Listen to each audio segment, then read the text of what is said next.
Hey everyone, this is Louis7, and today I am streaming the Lord of the Rings Online, continuing with the recent launch of the Fate of Gundabad expansion, continuing going through that. So the last two times I played, I've only played twice so far, on launch day Wednesday and Thursday. Today is Saturday, but anyway, what I have done, and all that time has gone through only two of the zones, so I feel like partially I have been a little bit slow with my questing, but also there's just a lot of content packed into at least the first two zones. So today I am looking forward to starting the Pit of Stonejaws zone and of course continuing the Legacy of Durin book quests that are there. So to kind of get on track with what I am actually doing, I should probably track the Legacy of Durin because I need to find somebody near the entrance. I'm like right at the entrance, so hopefully Bosie's around here. Let me untrack some of the regular zone quests I have and make sure I get the book quest tracked so I actually know where I'm going. And it does look like I know where I'm going back that way. In fact, that does look like Bosie. Also, to make sure, I want to set my milestone here, which it is not actually. I did forget to do that, so go ahead and do that. Is that a turtle I saw? It was a Stonejaw snapper, yep. I did not know there were actually going to be turtles in Gundabad. I don't know if there's going to be a giant turtle, though. Tasks, I could go ahead and turn in if I had task items, but I'll get a bunch of those after a quest set so I can worry about that later. And otherwise, yeah, I'm ready to begin today's adventures, I think. Ooh, wait. I should probably go ahead and get my subscriber town services. Almost forgot about that one, but we can do that as pretty quick. And I'll have the map home to go right back here, so that seems okay to me. While we're getting settled here, I did want to point out just some upcoming videos, some progress I have made on some, and I plan to do a first impressions video on Gundabad since the expansion is so big and it's like a full expansion, not like a mini expansion or just regular content update, regular major content update. I mean, when it's like a quest pack. I won't just like save it all for a single review. I do plan to have a video on my first impressions of basically the expansion experience. And then after that, I still have a couple LI revamp related videos that I would like to do, but they've kind of been moved to a little bit lower priority at this point. Let's see. Looks like I might have leveled up my allegiance. I guess I can select the first reward there. Oh, I'm level 1. Okay. I guess I've been level 1 for a while, just had to actually click claim on that. I don't know if that unlocked the next set of quests or what exactly. They give me 1,000 virtue XP. I had no idea that it would give me that. I guess that is a deed. Let's see if I go to deed completed. Yeah, reach level 1. I wonder if every level will have like virtue XP. That would be quite nice. That would be a benefit to the allegiance. Maybe it's a hidden deed because I don't see that I got a new deed for that. Deed bestow, that is going to be quest in Stonejaws, which I've completed like the introductory quest, I think. The breadcrumb quest is how I have that. Now I do notice Pit of Stonejaws only has 25 quests as well. I expected, based on something about this map looked weird.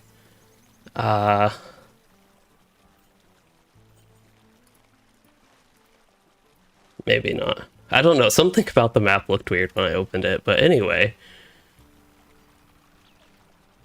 Now I feel like I'm paying attention to every little thing. If we go to Gundabad, yeah, so the first zone had like 40 quests, I think, for the deed. That one was surprisingly long, but Deep's Crave took a while. I thought it just had fewer quests, like, relative to the other zones because of how extremely vertical it was, and there was a lot of time spent just traveling, not necessarily traveling even, but navigating, which did involve traveling and working with the offset maps. Hopefully they fix that issue with the map soon, but yeah, that's why I thought Deep's Crave maybe had fewer quests than what I expected the rest of the zones to, based on Madagard, but it looks like this one also only has not necessarily 25 quests, but for the quest deed can give a general indication of how much there is in the zone. Not to say it's a bad thing. I have of course not done the zone yet, but just something to pay attention to, I suppose, looking forward. Anyway, we got the town services. I can open my silver thing. Oh, I got a Tome of Defense. That's actually quite good from that. And did want to say hello to Sky. Yeah, the stream, I meant to schedule it this morning, but I was pretty late to doing that. And I know sometimes the way YouTube works with streams, it won't like share your video if you don't won't share your stream if you don't schedule it early. So that is something that, yeah. So there's lots of these troll decorations. That's something I just remember. There are tons of cosmetics available, tons of housing decorations. Some gear. Unfortunately, no leveling gear. It would be nice if they had some of these random pieces they have for gear, which they only have like pants and rings, it looks like. Or bracelets, I mean, not rings. It would be nice if they had leveling variants of those, or even had them for leveling and not the level cap, and had like better stuff for the cap. Like if you got honored or celebrated. Had some just for a variety of gear. That's something I've noticed the past 2 updates in the game seem to have been lacking with rec rewards to me. I feel like update 30 with as Balzar was really bad. This one, or at least a lot of cosmetics, I guess that's also true with as Balzar, but I've just overall felt they've been a bit lacking, unfortunately. Okay, moving on to quests though. We have lots to do, it looks like. Slaying the Slicer, that's all the way up in the northeast, and I see I have some stuff like headed that way. Also, the book quest is scattered about quite a bit. What do I even have to do for the book quest? Actually, I have to go to the northwest for Bori and defeat creatures along the way. So, I will not even get on my mount. Going against the idea present. Oh, that is a giant Ukrosh. You could even say it's a massive Ukrosh. I did not see that was its name. Do I need to kill little turtles for anything? Probably a Beast Slayer deed or something they'll count for. Are Ukrosh considered beasts? They are spiders and insects. Okay, that's more so what I would have expected. Now, one thing I'm also curious in this zone, I see I'm 1 level below the mob level, is if the difficulty will go up at all. We've talked about this, actually quite a bit, I think, throughout my streams. That for me, Gundabad has been extremely easy, and like any sort of challenge in the landscape has been very rare and usually created by myself, just like not paying attention to things and pulling all I want without worry. But that is not necessarily the typical experience you can expect from somebody starting the expansion, especially people who were not level 130 before this was released and get level 130 from the Black Book of Mordor, then start the Legacy of Durin. Could expect the landscape to be a lot harder. Also, I'm playing a Warden, which they're a little bit good at landscape content.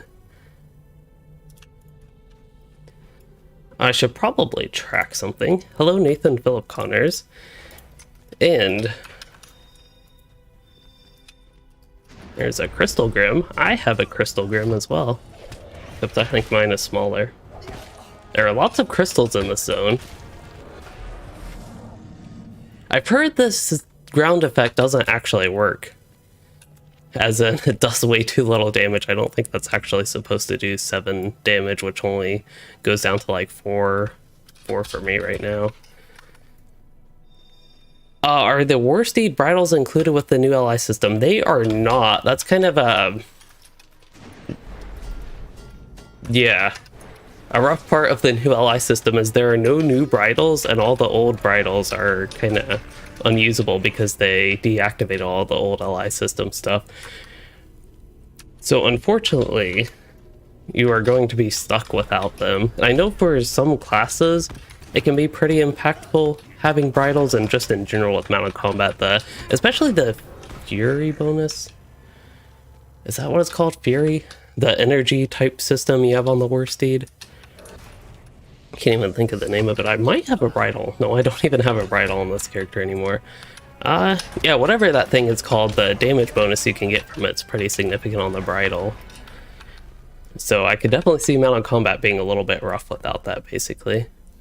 I noticed the... okay, so I thought the quest text said in the northwest of the Pit of Stonejaws, but it says to the northwest. So this is actually even better to head to. Question is, how do I want to go about going there? The zone seems to provide you with a few options. I think I'll head this way. Follow the road, which might actually be the boring way.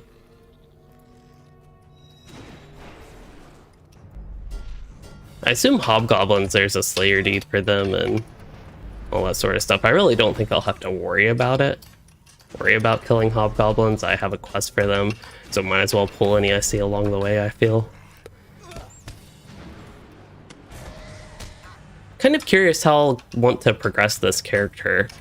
I do have to finish some exploration deeds in the first two zones. I only completed them quest-wise, which still didn't necessarily take me the full 11 hours, since I also did 2 days worth of missions, and the first day was extra slow because of lag.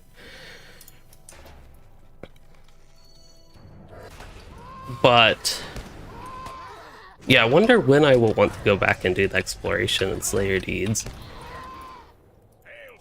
I did see somebody shared locations for the first zone, all the treasure caches and the such. And I think I got all the rare chests, but not the treasure caches. Let's see, I didn't even pay attention to what that quest was on accident. So perhaps I will wait for either other people to find them and just have that information more readily available. I could go searching on my own, but I feel like that would take quite long. Especially at this point when I'm in no hurry to complete those deeds. This looks like a place I want to go, but there we go. I must have been pressing in. But I don't think I quite have a quest here yet. It just looked kind of interesting.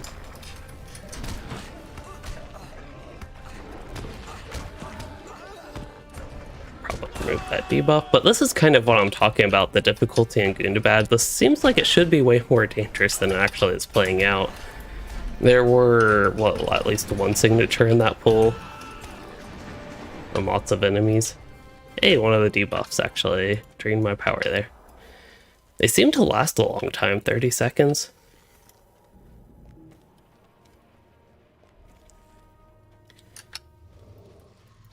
Okay, make sure I'm headed in the right direction, which it looks like I am.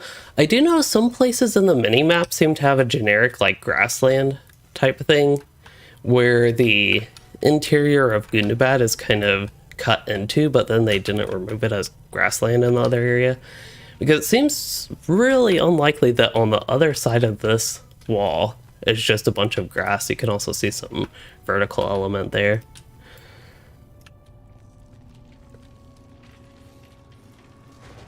Yeah, that is something I have noticed in a few of the places of Gundabad, such as this one. I also appear to be a little bit stuck here.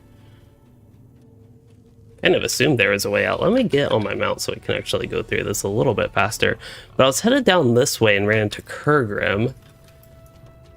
I just want to make sure I didn't miss anything before we head all the way back, which... Here we are. This is what I missed, I think. Yeah, this path.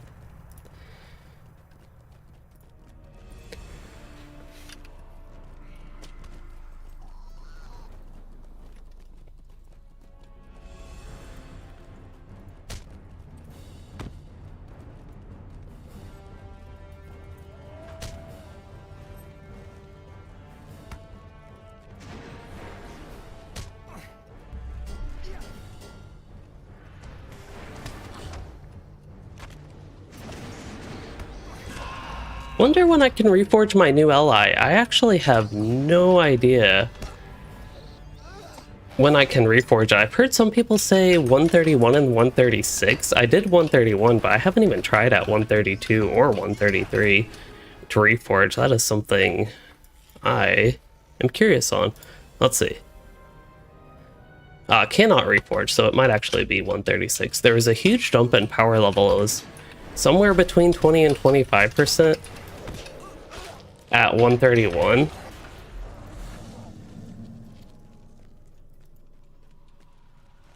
Let's see, Durin somewhere around here, or not Durin. Oh, I need to search. For some reason I'm expecting to find the NPC. So it's every 5 levels the whole way. The 6s and 1s. You cannot reforge on 136? I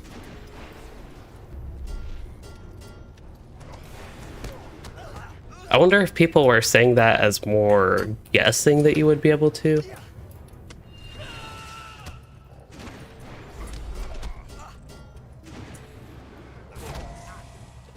Let's see, what am I doing here?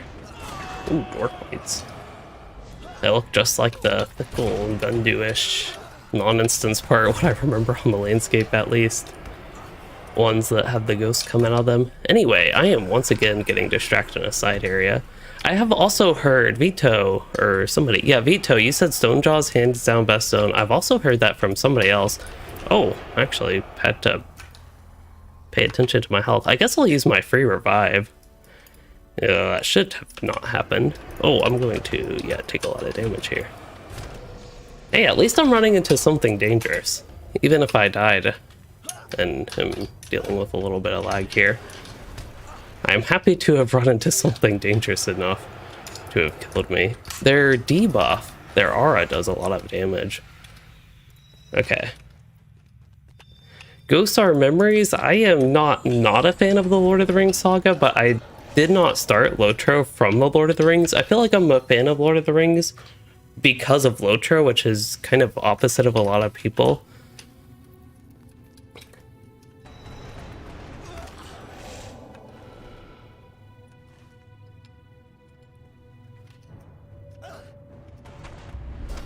LOTRO has helped make me interested in the Lord of the Rings.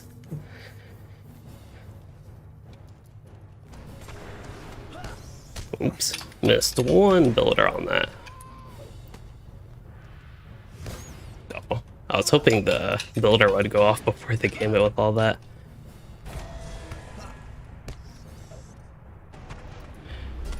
I did play a little bit on Anor with my kin last night. Oh, that time it was me messing up the builders, but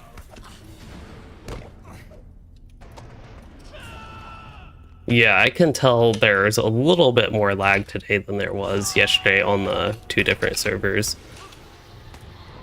Yeah, with the Reforge, there is the item level limit of 465 now, and they mentioned, I think because you said, Harvane, that future updates it'll be increased probably to 499. Well, I guess we already know it's 499. I think following the kind of path set by all the previous level caps where it ends in a 49 or 99.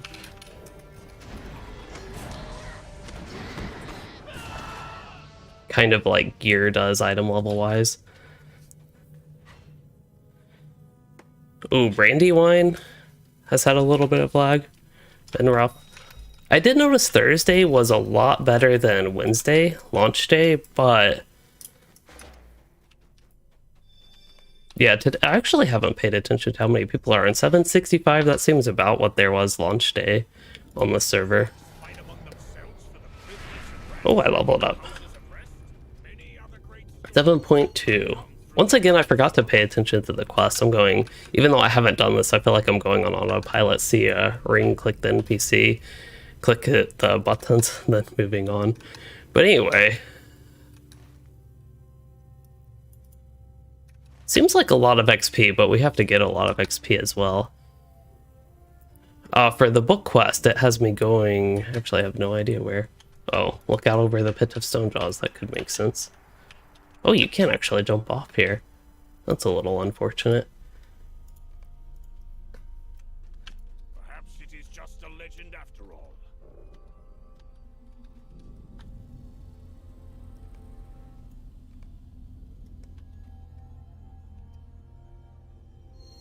all. Mako, I think one source of evidence supporting that lag, depending on how many people online, is the difference between Anor and Arkenstone. Anor is a very unpopulated server with about 10% of the population of Arkenstone, and even on a regular basis, not just with the expansion launch, but the past few months, there is definitely a difference. I feel like it's most, for me at least, let me restart that. Lag helps me notice.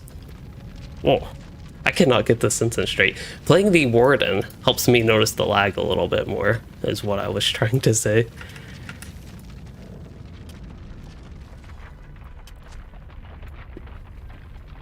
Oh, there's a door here. It really does look like grass on the other side. Do we go in? Oh, he's going to follow me. Zulmazal. This place looks interesting.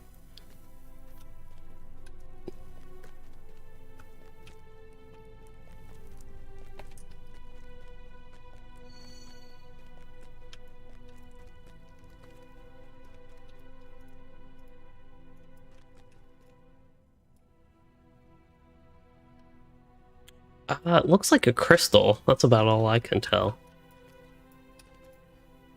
Orcs or goblins have looted this room. It is a pity.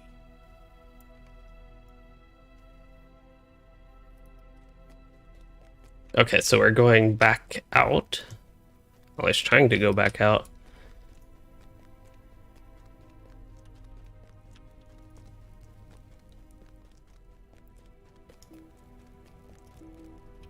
Orzammar from Dragon Age.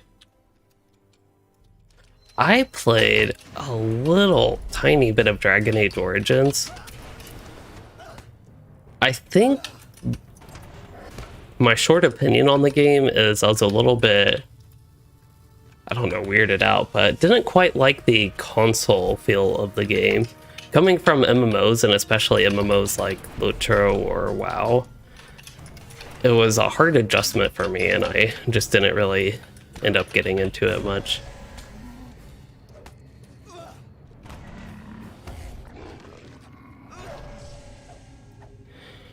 Ozen, you said you were playing on Brandywine with the Warden, and you're wondering you might start with the new server. Is leveling easy now? Leveling is definitely, I would say, easy in LOTRO.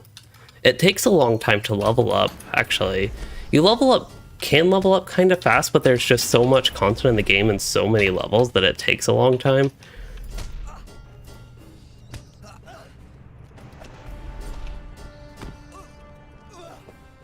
One problem some players find with leveling is you outpace the content.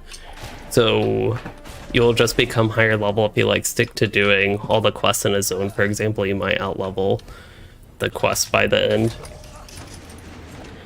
So that's what I was going on about a little bit with it feeling too fast. Now I thought I had to head here, or is that some leftover thought from earlier? Also noticed they still have the pools of water. This is something I found in the beta. Actually, I remember this place because of it, but in the beta they had these pools of water looking things on the map and on the mini map, but in the actual game landscape they are nowhere to be found, so I don't know exactly what that is.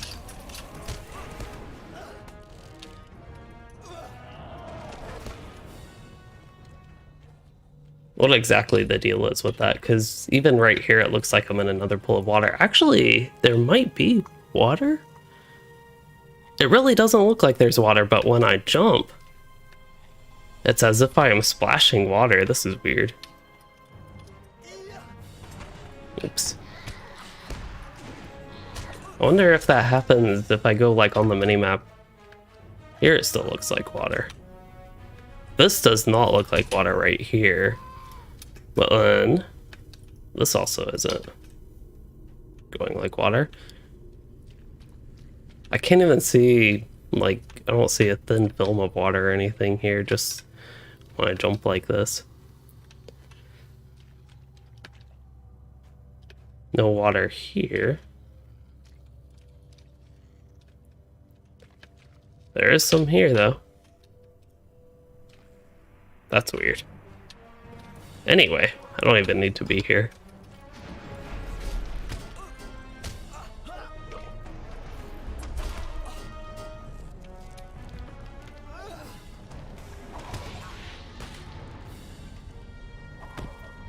Yeah, you can level fast in LOTRO. That is definitely true. If you do missions, can be pretty good for leveling. And then even farming instances can be decent for leveling, but if you follow quests, there's just so much content that it can take a while to get through, which I think is a good thing. That's kind of one thing I'm liking about Gundabad, is I'm already level 134, so it feels like I'm 3/5 of the way through the expansion, even if I've only done 2/7 of the zone.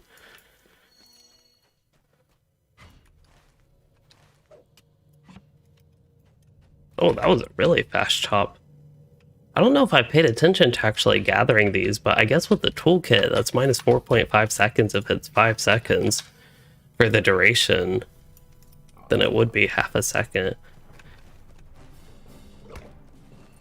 Okay, I'm going to actually try to get back on track with quests here. Also, I don't think I mentioned how long I plan to play today, so just so I can actually share that. Basically, until I get too tired, and it's bedtime. So I don't know if I'll be able to finish this zone. That was initially my goal today, was actually to start the stream early enough that I could, like, assuredly finish the zone, but I don't know if I'll be able to. I think those are supposed to be like gems, jewels, stuck in the rocks, but it's a pretty neat look. Okay, we're getting a little bit more on track. Claws of Obstruction can untrack that. Slaying the Slicer, he's up in the northeast, so I know I already need that. We need to collect samples from exposed crystals. That is actually going to be way down south.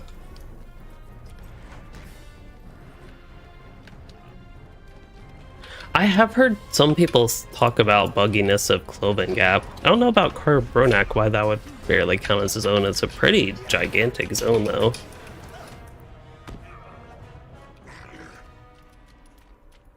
Here, friend. Oops. Keep quiet. There we go. Here, friend. Keep quiet.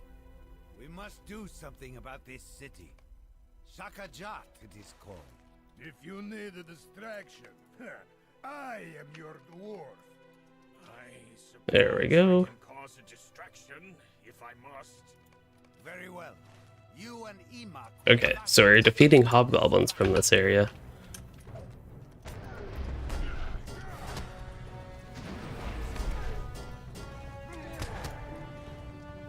Also, Carbronek is empty. Am I interpreting that as there's just not that many quests there?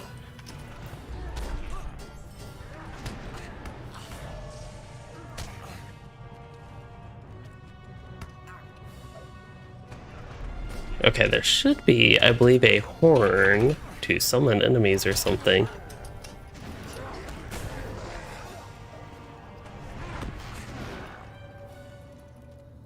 There's a limestone. It's actually buried a little bit in the rocks. Landscape rocks.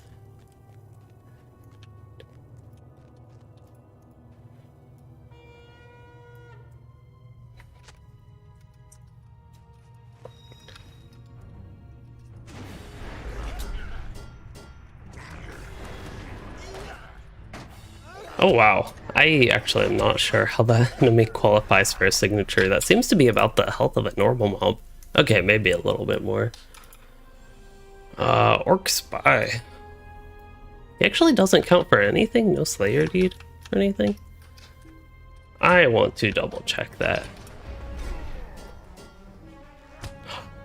So Vito, I don't think it is a problem to collect geodes. Like, I don't think there's much of a reason not to if you do come across them, but they're not like the North Athelian flowers where you basically had to pick them for gear as a primary gear resource. So they're not that necessary, but you can get some cosmetics, and I think there are actually some gear rewards, but again, not like a primary way to get gear. And presumably once the instances come out, they will be more of a primary way for getting gear. Right now, my general focus for progression in this expansion is going to be leveling up, first of all, going through the landscape content, and then probably, as unexciting as this may sound, spamming Seri Surma tier 2 to get gold traceries.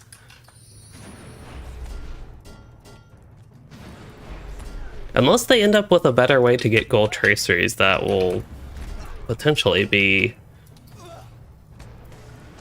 the majority of the Gundabad experience. Unless they nerf Series Storm, I don't necessarily think that should happen. If anything, I would prefer to see more instances opened up to dropping gold traceries. Okay, so I'm defeating hobgoblins here, and there's a dwarf woman. That is who I need to talk to here.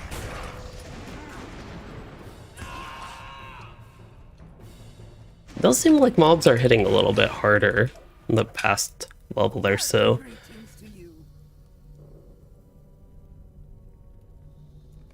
Ooh, Sky, I wish I could say something nice about Rohan, but once you get past Rohan, I think Gondor picks things up in terms of funness, at least for me. I definitely found Rohan, and extremely so West Rohan, to be boring.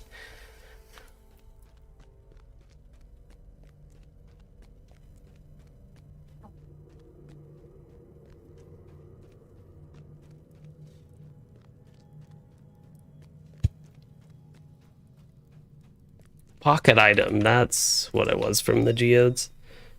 Yeah, I forgot what piece of gear it actually was. Oops. I am glad to see you made it back outside, as did these others. Did I hear her correctly? She is apprenticed to... Another tracery and another essence box. That is a curious coincidence. One thing that I've been a little bit disappointed about with Gundabad, it would be more so of a problem if this character wasn't well geared. He wasn't even really well geared for 130. He was kind of decently geared, is what I would describe it as. But one thing that I have found to be not as good as it could be is the gear from quests. I just feel like there could be a lot more, especially in the starting zone, Matagard, to get you started on the new gear set. Even if it's yellow gear, that's not even that good, but just up to date with the stats of Gundabad.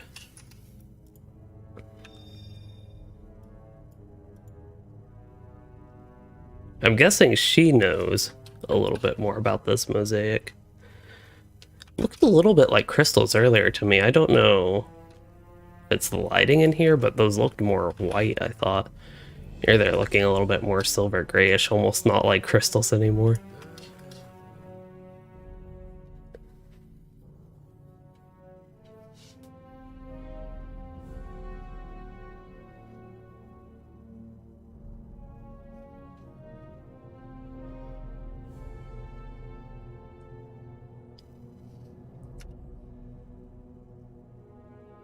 Yeah, some people do like Rohan. I just wasn't a fan of it.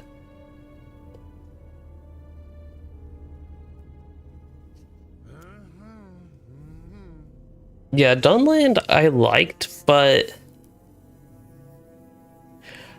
I almost feel like, even though I enjoyed Dunland and the questing throughout it, the Rise of Isengard expansion content, I feel like it was almost a step in the wrong direction that Rohan just took further and made worse.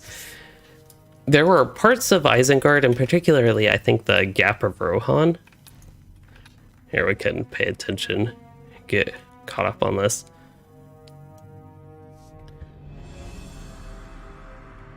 That I felt like things were just getting very linear with that expansion. I think that became worse with Rohan, and especially with West Rohan.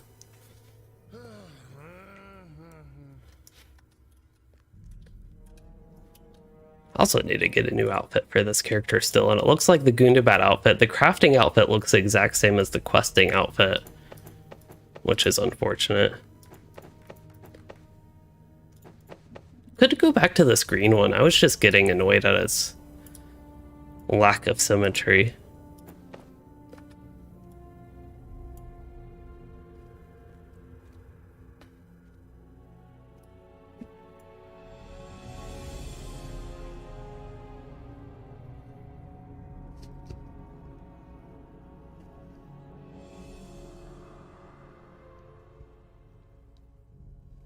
There's a cat.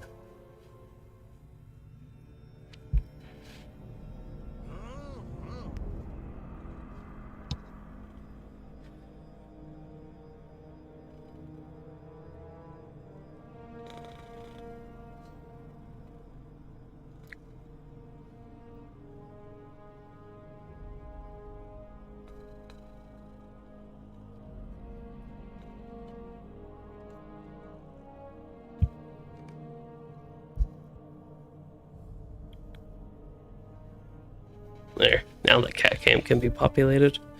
But yeah, I think we are going on about, do I have to talk to somebody? Finding the missing pieces in Durin was in that.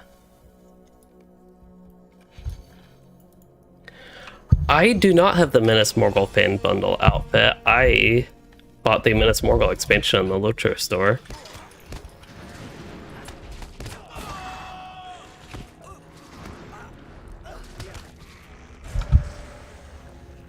Did Desolation bring a victory really crit for like 120k or something? Yeah. Bouncing between Anor and Arkenstone, I feel like I've gotten too much used to Anor numbers now. And the pre-LI revamp numbers. I noticed mobs in book quests, story quests instances like this are like much weaker than landscape mobs. I still don't know if that's an issue with scaling or if it's an intentional design choice.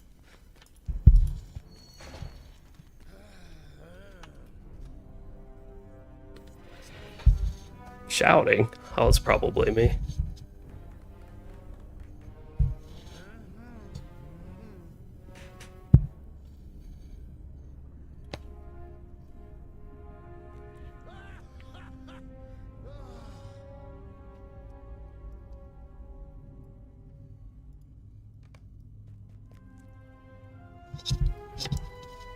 Oh, we're actually fighting.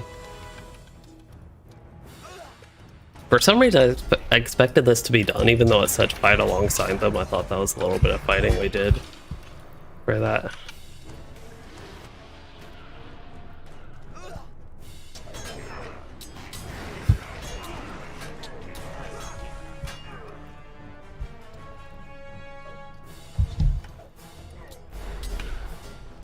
Another problem I have though with finding cosmetics is there are a lot of cosmetics that I actually like on female characters, but it's a lot harder for me to find things I like for male characters, like Louisden, so I also run into that issue. Like, I don't even think these look too bad, the Gundabad ones, but I wish you could dye them a stronger color, and if there were non-heavy variants, like if there were some medium armor version looking that actually looked like medium armor, unlike the one medium cosmetic we seem to get in this expansion, this one, which looks a little bit like heavy armor to me. Again, that is the same as the crafted one. That's something I feel like I almost want to describe it as a bit lazy. That a lot of the higher level areas where they have crafted armor or even reputation armor, it all looks the same as the quest armor. And from what I remember in a lot of lower level areas, such as Rohan, and before is where I mostly remember it. Rohan and before. And potentially some places after. Well, I want to. She almost knocked my water off the table. That would have been scary. Anyway, do I want to equip this new helmet? So it has one essence slot. I gain double about the vitality, a little less than double the agility. I get a little bit of crit rating, but I lose a lot of mastery.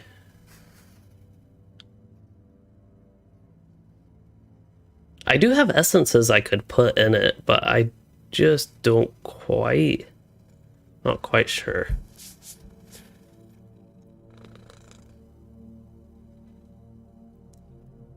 So if I equip this, I would lose about 40,000 physical mastery, but then I would gain about 10,000, so I'd lose about 30,000. Actually, I would lose a little bit more, but crit rating wise, that would only be a little bit less than 3,000, gain 13,000. So yeah, I think the amount of physical mastery I lose basically makes the new one not worth it.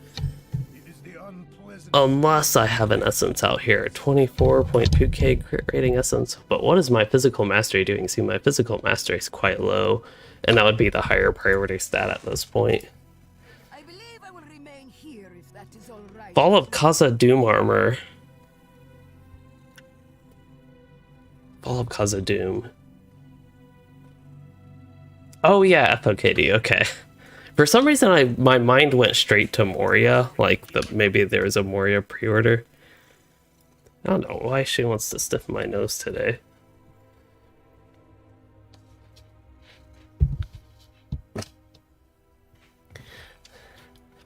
But yeah, I didn't quite get the full set of that. I guess I can't see it anymore. I had the chest piece, the pants, and maybe something else of that. I think this was Threshold.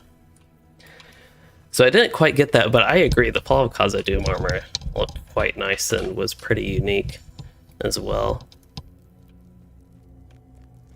Ended up crafting. So Stephen, you ended up crafting most of the gear. One thing I've been curious on, and I guess obviously at this point have not checked up on, is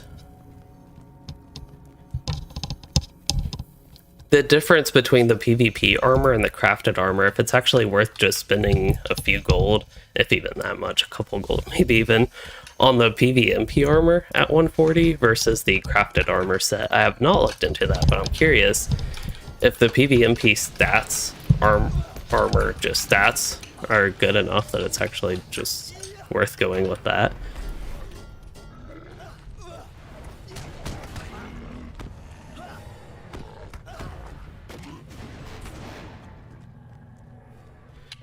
Alright, so questing wise, that one has me go to the Carbronek, which I'm not ready to go there. I don't know if that will actually end up going to Carbronek, but it seems like it will. And then I still have tons of zone quests. I think I've done one of them actually completed. I guess all the book quests would count for the deed here, which is somewhere here-ish. There it is. Actually, the book quests don't, but anyway. I have plenty of landscape zone quests to get working on. Need to collect foul meat. Are those from the Ukrosh? Okay. So not a deep claw. Oh, guess I ain't chopping that anymore. Do I need to kill bats for anything? Besides Beast Slayer? No. Those were the dwarf fights, which summon the spirits with the strong aura. Just see bats there. So do I recommend the Valor for the level 130 boost Valor? Kind of just like with the 120 Valor, I think it's great if you want to get caught up to the latest content in LOTRO and get started on the Legacy of Durin and getting into Gundabad. But I more so would recommend it if it goes on sale. Last Black Friday and also earlier this year, the summer, the Valors went on a huge 75% sale. They might have also done that around New Year's? I don't remember on that one, but I thought there was actually a third set of that the past year or so. But anyway, I would recommend it if it's on sale, if you are interested in something like that. I also think it's great if you want to play alts. If you say do have a character that you leveled through all normal and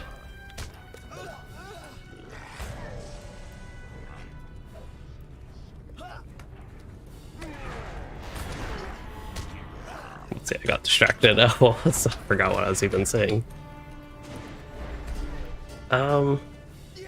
Yeah, Valor. So if you have a character that you've already leveled up but you want to play alts that are end game ready, I think that is a huge time saver and saves a lot of gets you through a lot of the hurdles that you need to go through outside of just raw leveling in this game to get you a lot more ready for end game. So I also think it's great for that. That's the reason I usually get Valors, is just for class variety at higher levels. Not that I've had much chance of playing them on with my time split between 2 servers. Tiny bit 3 servers, but I don't think Treebeard quite counts. Ukrosh, I do need to kill some of them. And then I see Stonejaw samples. There's a ring as part of that, which... Oh, from exposed crystals. So that's probably right around this area, huh? Oh, there's a giant toad.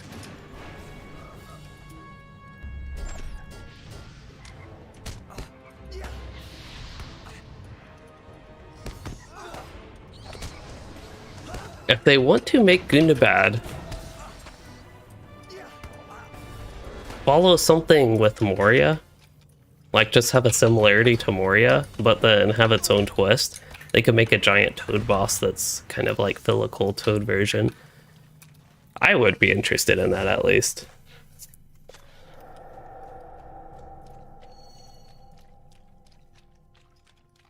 I guess I could actually close that out. I could read this character's mail, but that would take too long. The Troll D, that is the only one I have seen so far. Trolls and Deep Crave. As the one that looks like it'll be a little bit tougher.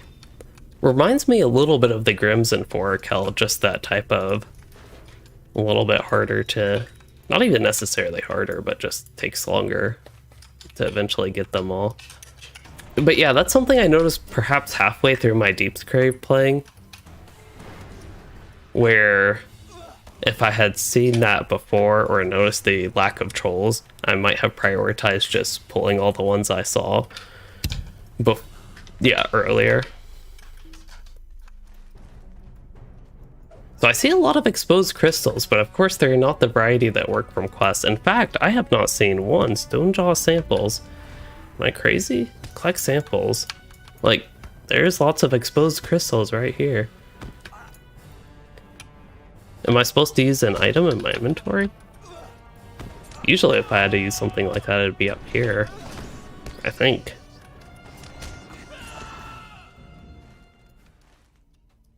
There's a Crystal Grim. I don't think they count for anything, it looks like.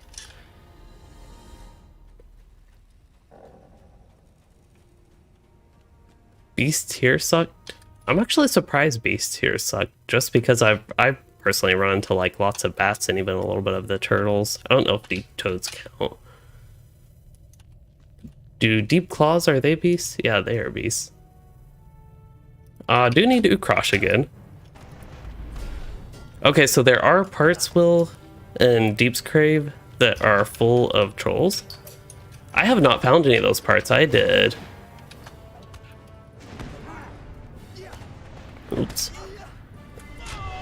I did all the quests in Deep's Grave, at least all the ones that I am aware of, and that you'd get just questing through the zone. But I did... Oh, my phone randomly stopped charging. But I did all the quests and found some areas with some trolls, but not that many. Yeah, I really should, Aragorn, make a graphic settings video. That is entirely true. I thought about when I do an updated setup video, which I also thought about doing this winter. Thought about doing it, like, also motivating me to actually do a graphic setting video.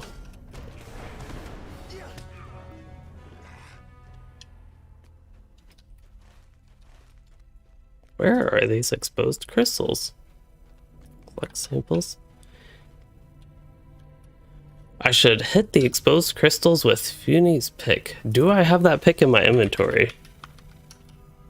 I do not. I don't see anything that looks like a pickaxe. This looks kind of like an exposed crystal. I mean, all these look like an exposed crystal. Do I need to buy the pick? Like from a vendor? Funi Gem Cutter. I am so confused with this quest. Also, these bats count for Beast Slayer here.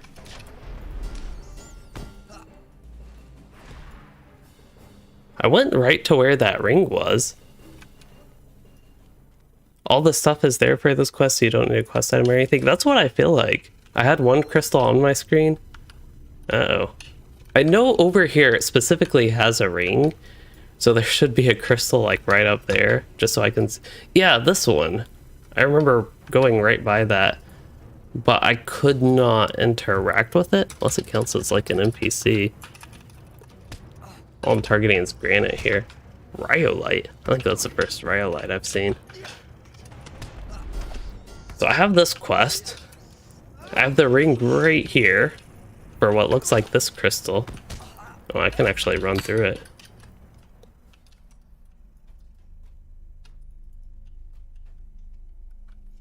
Delete key's not turning up anything. I do have floating names on. NPC selections turning up NPCs. So I have no idea. Oh well, I will maybe come back here and see.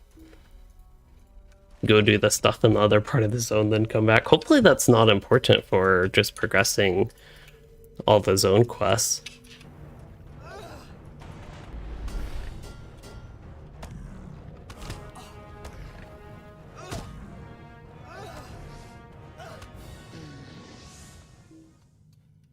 Okay, so they should be blue pillar like those? I see.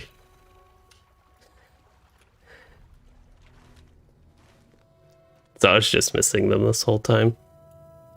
There are some green ones over there, but they don't count either, it looks like. That was a pretty massive pickaxe. Also, more Krosh. Feel like I should get my Krosh pet out.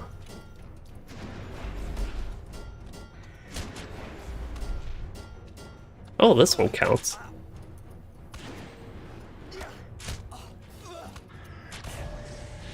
Sometimes it just takes a little bit of exploration.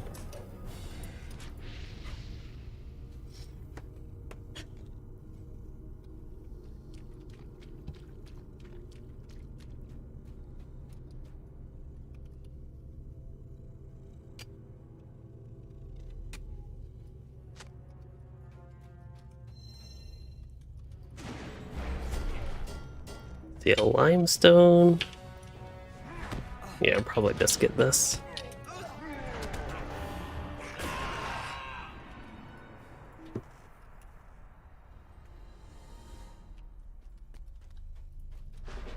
There's my Krosh. I didn't know I actually had on this bar. Pinchy Den, that's right. I wonder my floating name options. Oops.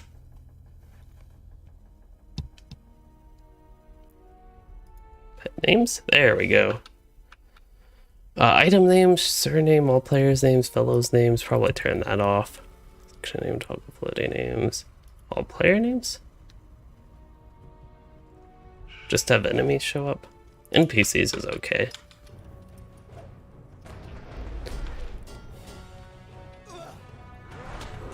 Ooh, there are also some crystals for deeds. That actually sounds exciting.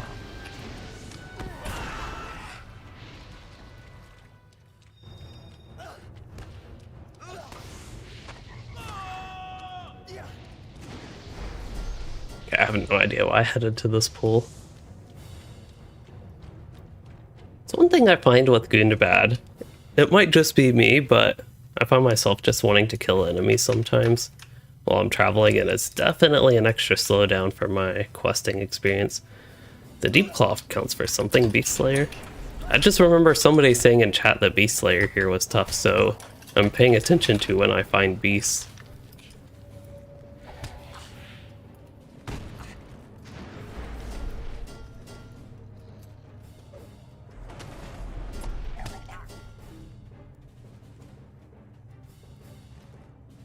Oh hey, getting those things. That's kind of weird. The Stonejaw samples, it's still showing the crystals I already got, the whole 2 of them. But then it kind of gets rid of the big box area. I also wonder with that purple crystal right there, if that just wasn't activated for the quest for some reason. Also, I should probably do a better job tracking current quests, which didn't actually help. So I have a couple other quests here. The Pit of Stonejaws, just a warm-up where I did that. Bait for the big one. Oh, I need to lure out from its pawn north of Bargstad. So that's actually way down there. Maybe I shouldn't do Slaying the Slicer. This seems like a kind of like a bounty type quest. Probably also actually hold up on the Legacy of Durin. But that's the reason I was heading here actually, was just for the Slicer quest. But if that's more of a bounty style quest, maybe I don't need to actually head here.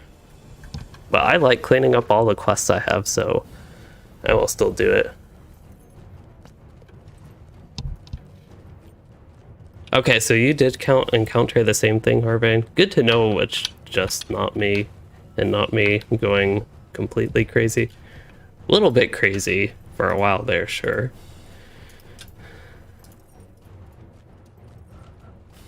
Alright, there are lots of beasts here.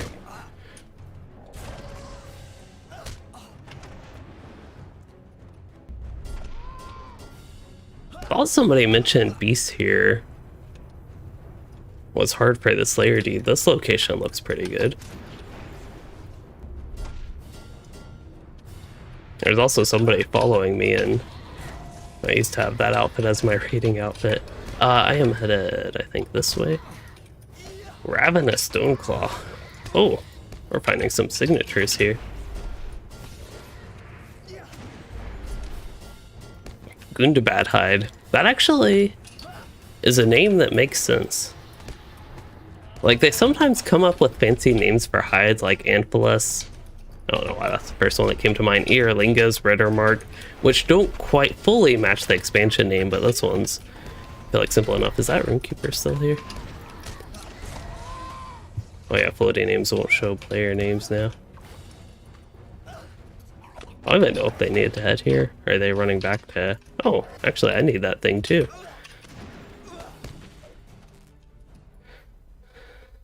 Dangerous bleeds. I'm guessing they are headed to the same slicer thing that I'm headed to.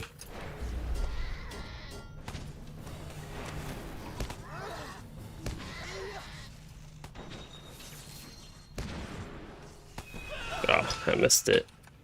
Oh, here's a treasure cache. Okay, so in this direction, there should be Dolkoth the Slicer.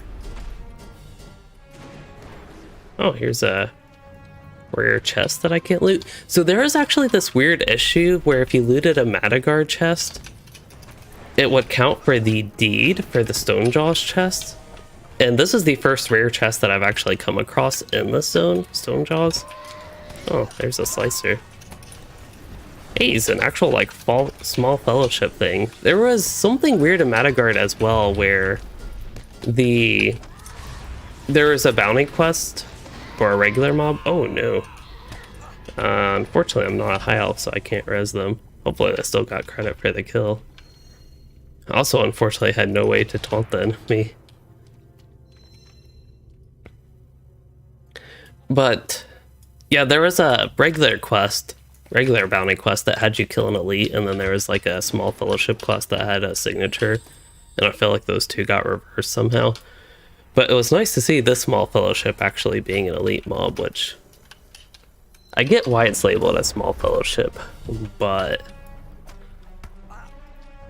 I think for the most part it can be a solo quest for people. That was actually kind of fun adventure coming up here.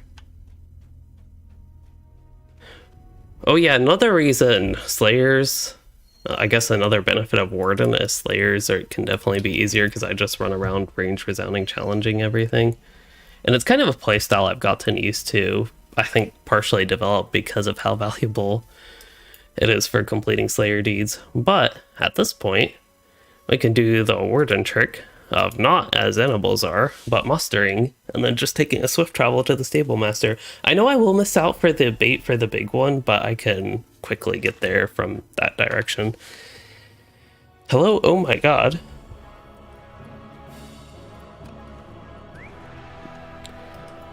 Also, I can probably turn in task items now. Excuse me, the hiccups.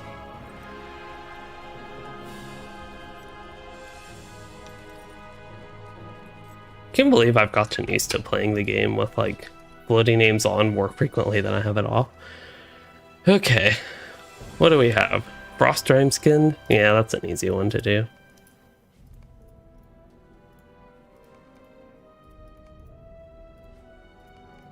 Wonder how I'm doing on reputation. I'll check after this. So that was 3, this will be 4, and I think this character still only has 5 tasks. I know it's not much, but that is the state of this character, yeah.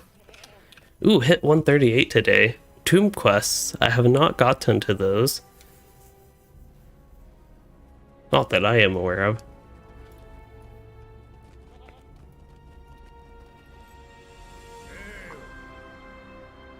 One level away from getting this muster. I could go ahead and barter it, but I'll feel like that I will forget that I actually bartered it. Also, where is Lee's Thoth? Is that Cloven Gap? Wouldn't be Glooming Turn, would it? Maybe an outside zone, that would actually make sense. Oh, it's the one way southeast in Carbronek.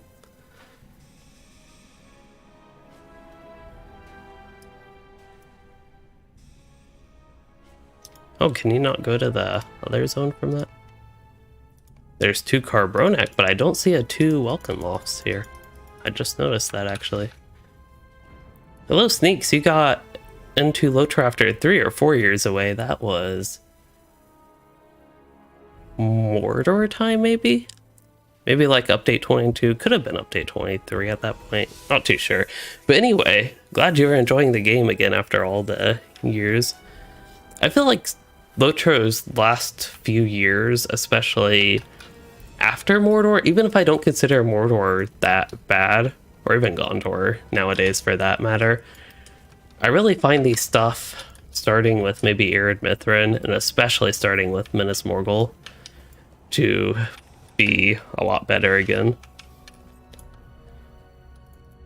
Okay, what am I doing? Oh yeah, we have quests to do in the Pit of Stonejaws. We're going to Bargstad.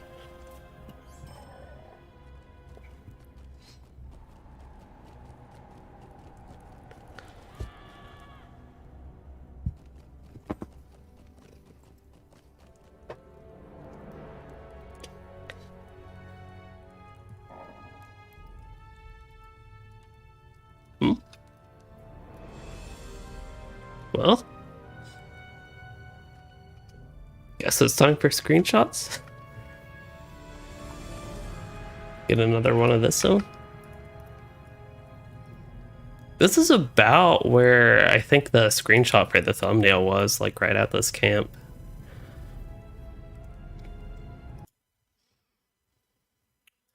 Ah? Yeah, kind of stuck. Can still turn the boar though.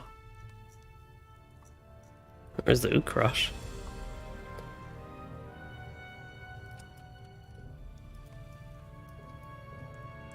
I don't know if I should just relog at this point.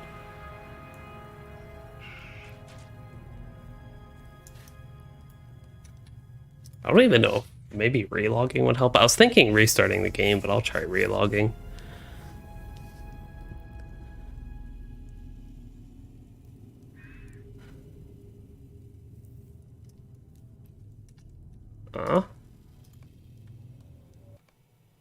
There we go. So Sneaks, you played about 6 years through level 100. Okay, Moria being your favorite. Oh, there we go. Disconnected. In the meantime... Oh, there's no cat on the cat cam. There's a cat in my lap, which made me think to go to the cat cam. That's not helpful.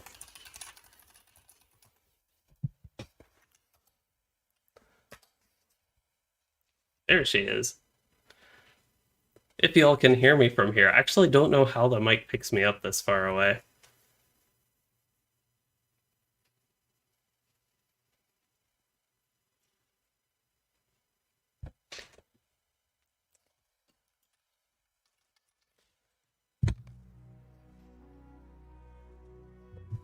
Okay, let's try this again.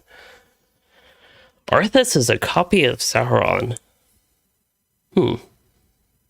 I do not know enough details about either of those to quite be able to comment on that. My initial thoughts is they're way different.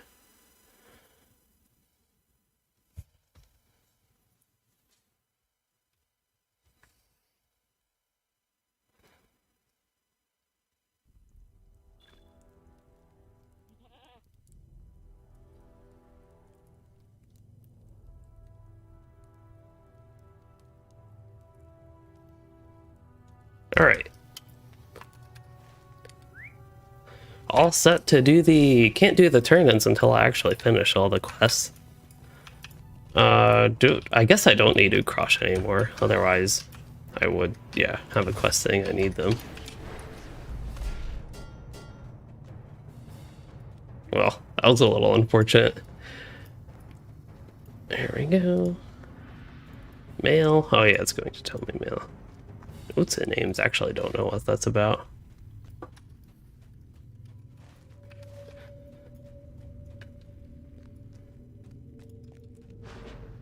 Oh, is it this little poison spot we're summoning the ideal? No. Poison spot doesn't seem to do anything. I wonder if something will pop out of there. Or if it's just an interesting poison puddle in the water. Assuming it's poison, I mean, maybe it's non-toxic, for all I know. Oh yeah, it's a summoning spot. Okay, because I'm lazy, I'm going to run up and hit it with Surety of Death before I actually build Resounding Challenge. I wonder how much damage that bleed does. Something's hitting for 43k, that's probably the bleed. We can remove it. It looked like a poison, but it was red, so it was a wound, oddly enough. Oh no, swipe attack did 41k. Oh, some lag getting on the mount here. Makes me worried, and oh, I still need the crystals, don't I? I completely forgot about that. I saw this one flashing a little bit, I think. Okay, we can try to go through quests a little bit faster paced now. Oh. There we go.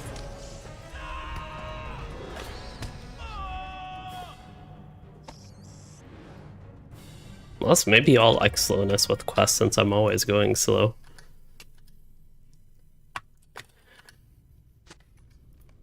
There we go, it tracked for me. And then the Pit of Stonejaws is to help with actually just a warm-up, so I'm all set on that. Yeah, so far, initial impressions in this zone, not even having turned in my first quest set, is it's kind of interesting. It's different than the other two zones, that is for sure. And something I'm just appreciating Gundabad overall is the variety between the zones. I feel like the indoor zones are different enough that they don't just all feel like the same thing, which I feel like some expansions, some areas and some expansions kind of feel like that. Mordor would be an easy one for me to pick on as far as that goes. Even though the zones, of course, had their differences.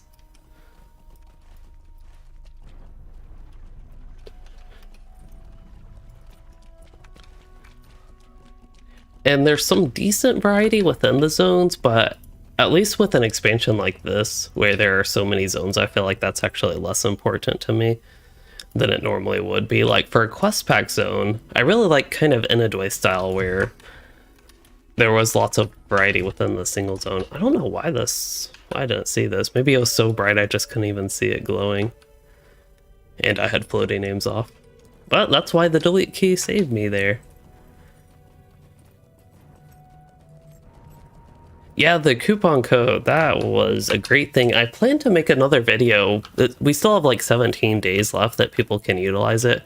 But I do plan to make a video just as a reminder, or even for people that never saw it, probably about a week or so from its expiration date. I agree, Gundabad has really great zone design. I don't know if I could quite say best since Mirkwood. It is good to see you. It is possible. What you have to report. I just haven't thought about comparing it to zones that far back. This is also a thing with Gundabad quest rewards. I think I've gotten like 2 necklaces, maybe even 3 necklaces for all I know. But I've gotten more than 1 necklace for sure. I think this will also be my second pocket item. They could at least vary up what armor you get. If they're going to give it infrequently, yeah, varying it up would be nice. Anyway, we'll get a pocket item from that. Is that a travel quest? It is. I gotta turn in the rest of my quests. Wait, there's a split stone. I thought it was a stone splitter, is how I read it. This guy is a gem cutter. Oh, there are 2 gem cutters. There's Fusi and Funi. Are they twins? Oh yeah, I have to actually select one of these rewards. Slayer's Bracer? Slayer's Bracelet? And Slayer's Armlet. They all look very similar. I wonder why the tactical mastery values are different. 29292. I actually don't know why they would have tactical mastery be slightly less than physical mastery. I wonder if that's an issue or if it's intentional that it's like very barely smaller. But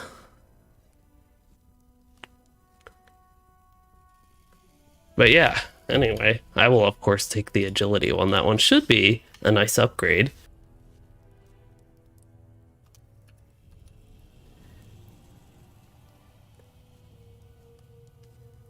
The question is, which one do I want to replace? And I think it's going to be the finesse and crit one, although I really like finesse as a stat, rather. Suppose it could be a nice snap, whatever that is. Where did the ring go? There it is. Or a bracelet. The other one to replace has more... Yeah, I just don't think the Fate makes that appealing, so we want to replace my primary one there. Yes, which means I want to reverse this order or equip that one. There we go. Mastery being slightly different in virtues too. I don't think I'll be able to check that on this character. Maybe I can. Wit has both physical and tactical. That looks the same for me.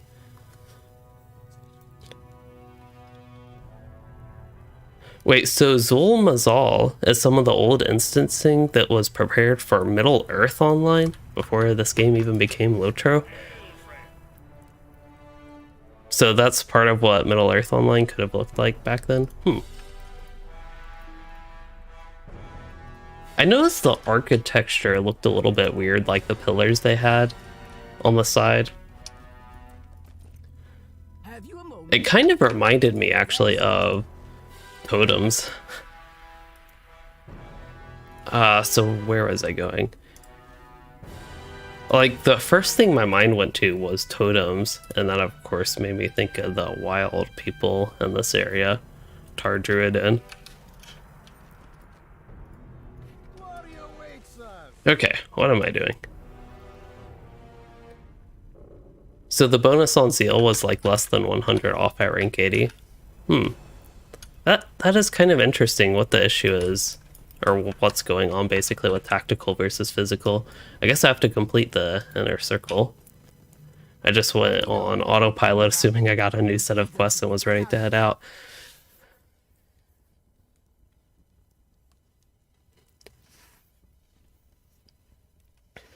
But yeah, this is kind of random, but going back to somebody saying I should make a graphic settings video, at least for what I use, I also need to do a video on my PC. I was initially doing the videos of actually like building it and all that sort of stuff, but those were just taking way too long for me to edit, and interest in it seemed to be overall, of course, lower than my regular videos, which is expected, but I think enough though that I didn't really find it to be worth how time consuming it was. So we are at Shakajat now, which is the place we're kind of right outside but didn't even get to look at. And this is an Angmar. This actually looks like an Angmar building inside Gundabad, which is interesting that the Angmar, I guess, had enough of a reach to actually go inside the mountain. That's at least what I get from these buildings. It makes it feel like Angmar in a mountain. But that also reminds me of, there was this cave in, I don't know if it's actually in the North Downs, but in one of the level 65 book quests that took you all around the areas and to all the like new instances with the in their absence stuff, that was like the Enadwaith book quests, I mean. Enadwaith. But yeah, anyway, those quests that took you all around, it kind of reminds me of that a little bit, although I hardly remember that. Okay, we are listening to a conversation. Over here.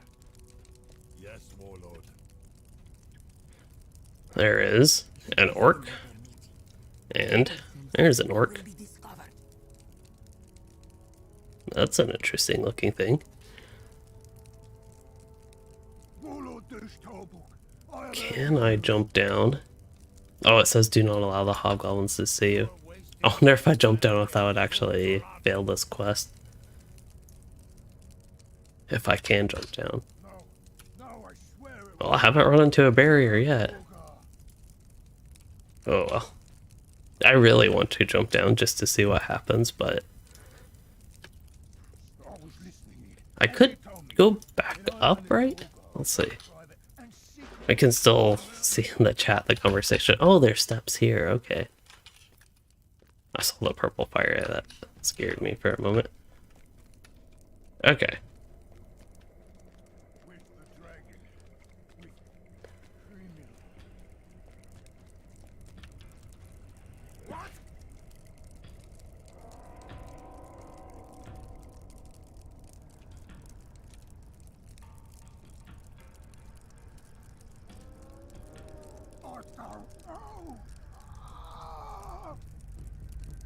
Something I've noticed about the Gundabad instances is Meetings take place. some parts of these are voice acted, then randomly there are parts that aren't, and then this one's actually coming back to parts that are voice acted. I will gut you myself. Throw your innards to the Ukas. Now get out of my sight before I change my mind about letting you live. Oh, you are most generous, warlord. I will not fail you. You had better not. It's also kind of quiet. I don't know if y'all can even hear that. My volume's pretty low, I know, but that's because LOTRO's just a really loud game. Like if I build all my gambits, that's actually, huh? Maybe it's just inconsistent, but usually it's peaking up to like minus 20 decibels on OBS, and now it's going to like minus 25. Prove themselves useful to us. Also, these orcs sound way too human. Maybe they're supposed to sound human, but Why are we allowing these females to fight in Gundabad? Surely their place is in the north, racing our young. Call her in. You can ask her yourself, Marxast. oh, 140 gear. I will send for her. It's 446 item level.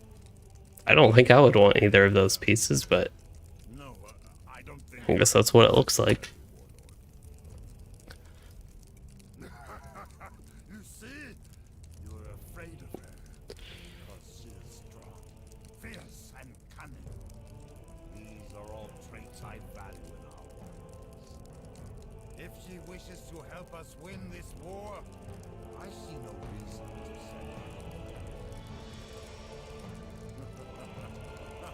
I'm not sure you. One of them, the warlord here, sounds pretty orcish to me. What was that? Keep your comment. Loknoshta? Oh, Who is this? and then there's Scoutmaster. You wish to see me, warlord? Is that a female orc? I would like an update on your little project. Hello, Hunsu. The Angmarine have kept their word. I am learning their magic, and soon we'll have a gift to present to the Frost Horde. Good. Do you trust them? I am still wary that they have not shared their true motives, but I do not believe they mean to betray us. Keep an eye on. Hobgoblin, okay. Send for me when your gift is ready. As you wish. At least she counts as a hobgoblin, but so does the regular orc. Oh, and one more thing. Right, I know you speak the I don't really remember noticing many female orcs, but I don't actually know how much I paid attention at being a memorable, like a memorable event or not.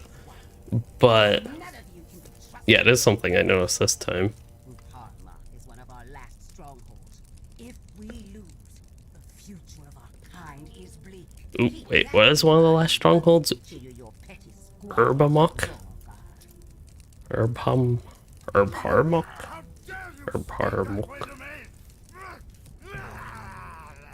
Wow, she really let them have it. Let's get out of here before we're seen. We can talk about what we've just learned back at camp. Oh, that's actually what she said. See, it's so much easier for me to actually pay attention to stuff when it's voice acted.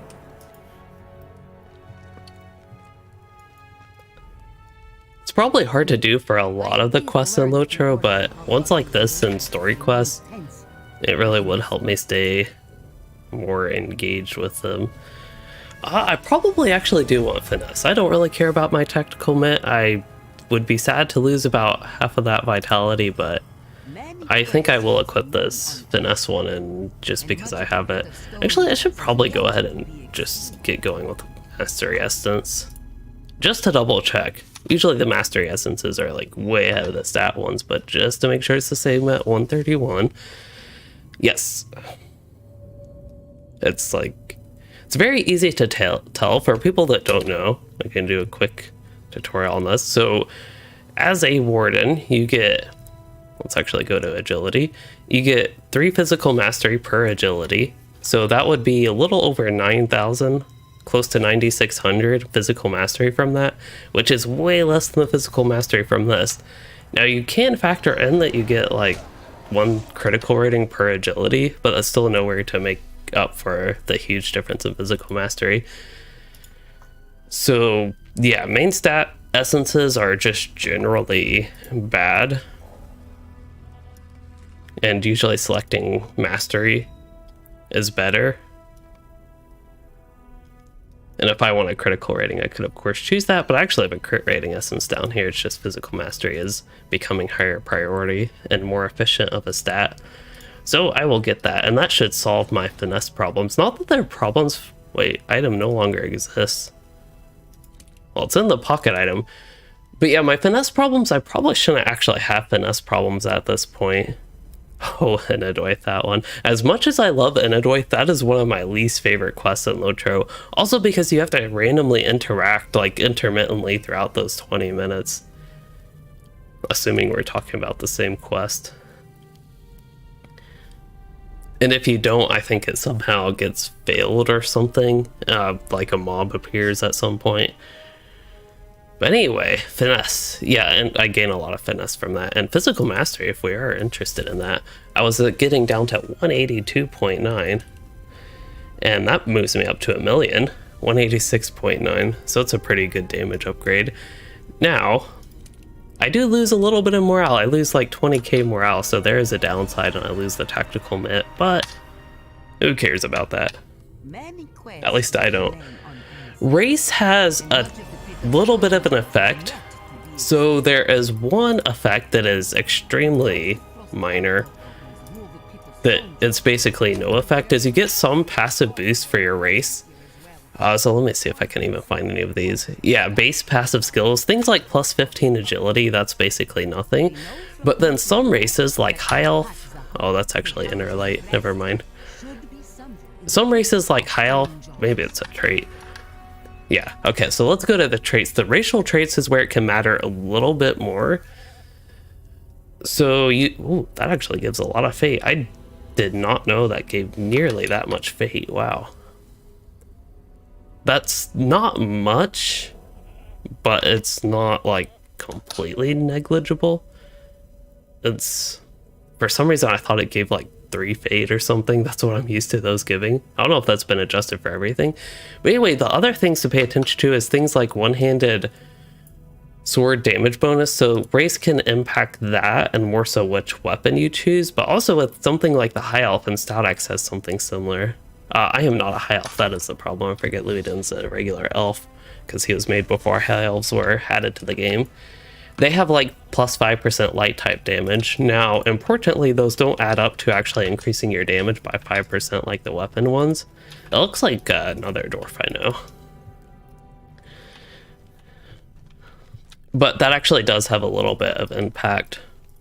For example,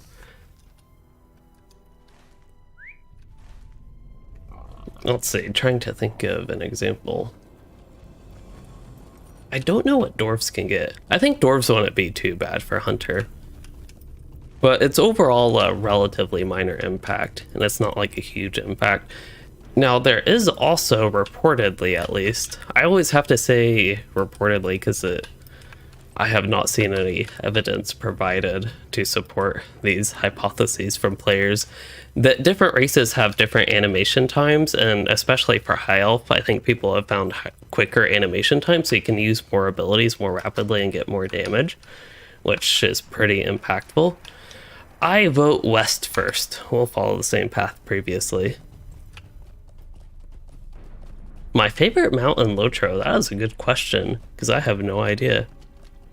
I like the winter elk decently. But even with the animation time thing and the other thing I mentioned, racial traits, I think overall, you can just pick whichever race you want. In the grand scheme of things, I don't think it actually matters too much. And mainly these performance differences are more important for higher tier content, instances and raids and the such. And I think even then you could get by with a less optimal choice. Yep, if you want to play a dwarf hunter, I think that is perfectly reasonable. I even know dwarf hunters. They are a thing. Oh, this guy has lots of quests. He might become my favorite NPC of Gundabad with all these quests, if they're actually fun. Now, yeah, I do have to make sure his quests are fun. Somebody is already here, and they look to be a warden, and they look to be dying. And I look to be in melee stance, and I look to be lagging. Oh yeah, the 5% incoming healing. Actually, forget about that one with Race of Man.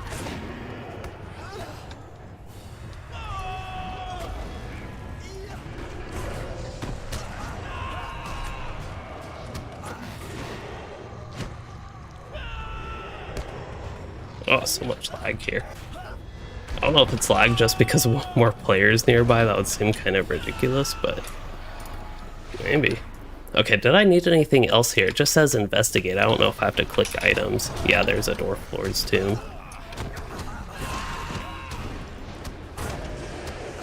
I'm actually going to use a morale tap here just out of safety concerns. I'm happy to have safety concerns though. I mean, that's a step up from nothing being dangerous, I guess. Although just like with that Xenobulzar, I was like, I am conditioned to easier content in Gundabad now, and then like the Goblin Sappers and Xenobulzar, these are a little bit of a step up. Oh, that's lots of debuffs. I also don't have potions on this character, it seems. I mean the debuff removing potions. Yeah, get good stuff.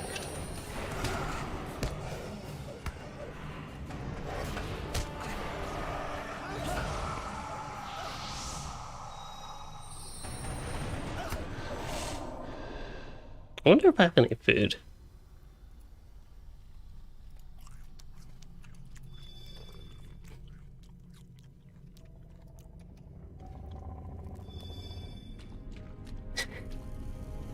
Bartle says hi, YouTube. They have a nice outfit.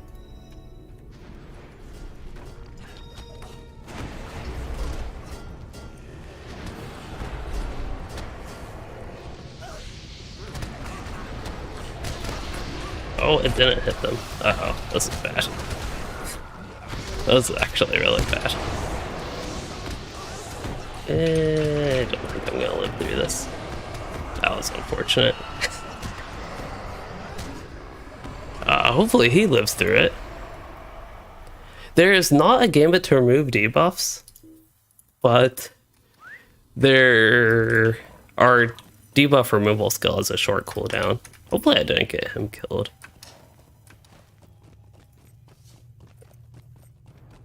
That was a whoops.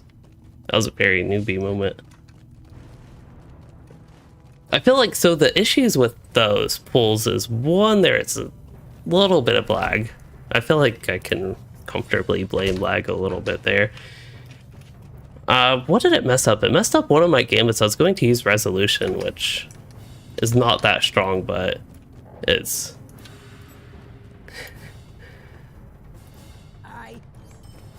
would have healed me, essentially. And then I think I ended up using Fierce Resolve instead.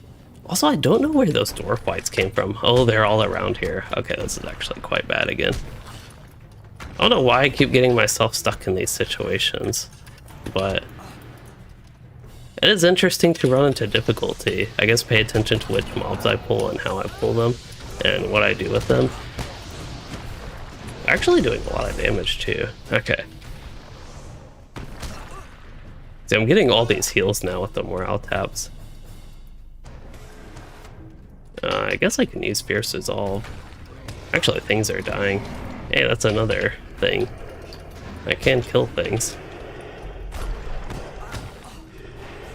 Lag or the light was in my eyes?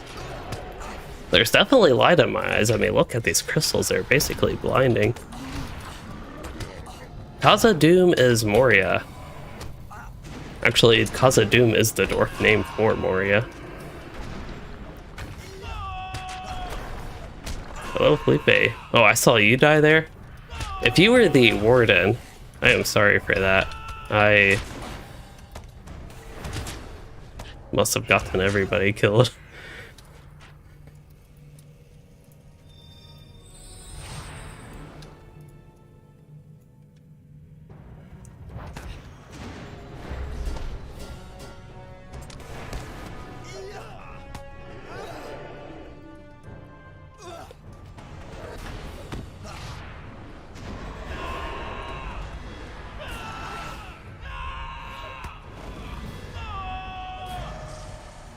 I need to move my legs. Okay.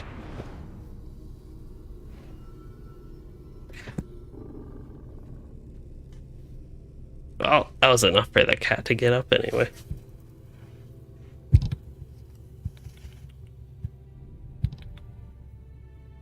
No? Did I even need anything in here anymore? After all this, I'm actually not sure I need anything more in this specific tomb. Places are quite interesting. I wonder, probably wouldn't want to go blue line here. I just really, in a place like this, I really like to do giant AoE pulls. And I can take some measures to protect myself from the danger.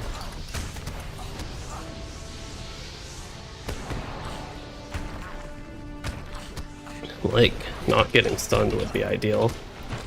So if I'm prepared, I think I could get through a fight like this.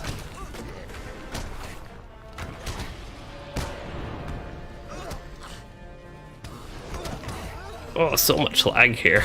At least I'm not dying this time. That was a problem last time. I was just dying. Might have to use a potion, remove the debuff. Hopefully the other one isn't power draining, somehow build power attack. That's where I can blame the lag again. Otherwise, I mean, I wouldn't have built power attack. And now I am getting feared by all these guys. I do have a potion I can use. I'm going to use plain old resolution. And now I'm out of power. I might have to use a fancy potion here. A fancy power potion, apparently.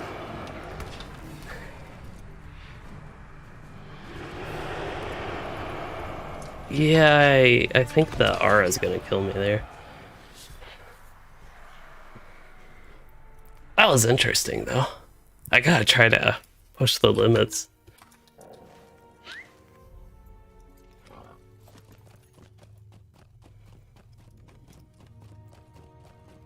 So yeah, the power sap from the disease.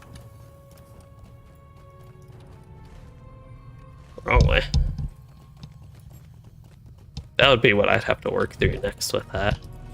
But I think I'll actually go a better direction.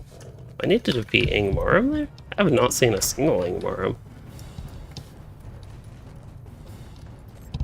So I need to investigate a bunch of tombs, and then I have a quest to complete the Ingmarum and tombs, but it looks like I have like multiple quest tracking. Huh, I wonder why that has 2 locations marked. Okay. So I need to investigate a tomb in this area. Oh, why did all the Kurgrim disappear? Oh, they switched to Angmar. Is this like the Wildwood, where they're dynamic and can be either of them? Or did I go into a new dynamic layer? And am I lagging right now? Oh, lots of lag right here.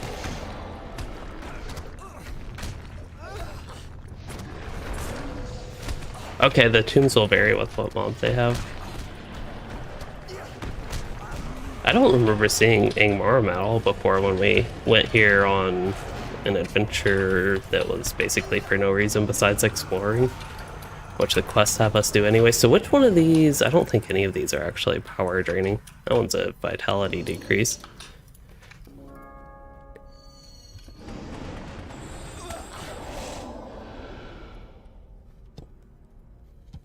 Consumables.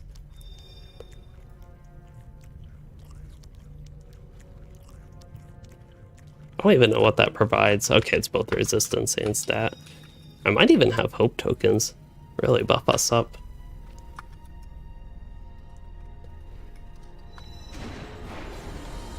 I wonder if the Angmarum do anything. I will assume no and continue as planned. That seems like the safe way to go about it, right?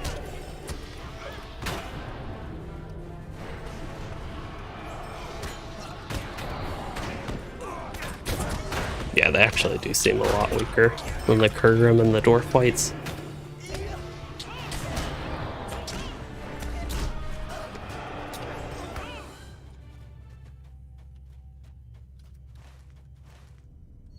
Well, defeated all the Angmarum. I need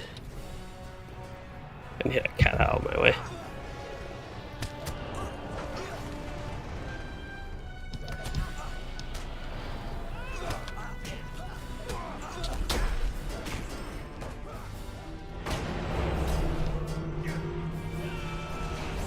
Offer of the Fallen.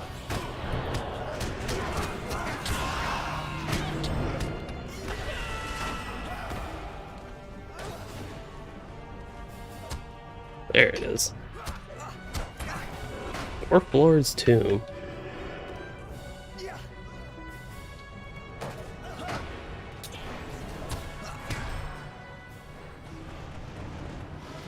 Wonder if there's an Angmarum Slayer here. This will be a great place for it. There actually is something. Those who defile the dead. That's a neat way to include, like,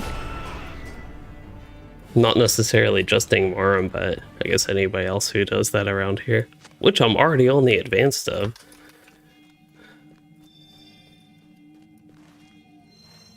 Okay, I'm going to go to my tracker, see if they're on the same quest. They are on the same quest. Nice. So I think I'm ready to leave this tomb.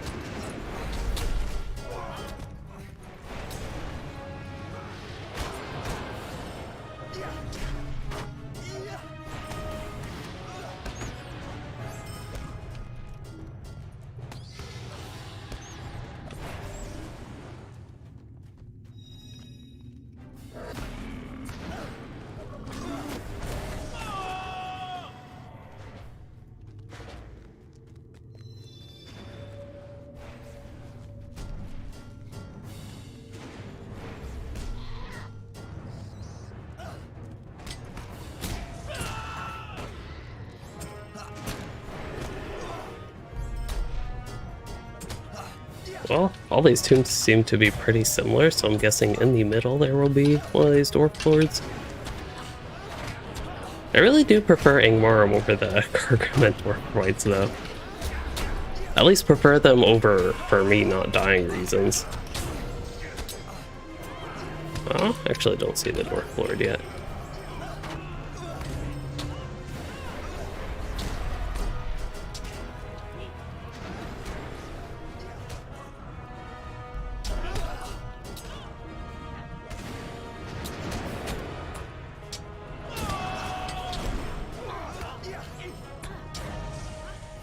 Here it is.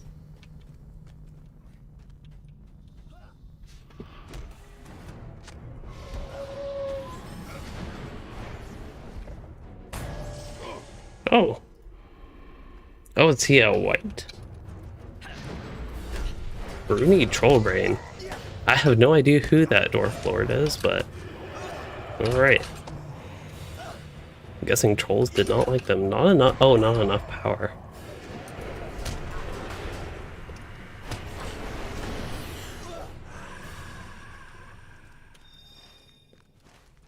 And then I needed something else here. The green one, as in I don't actually need anything here.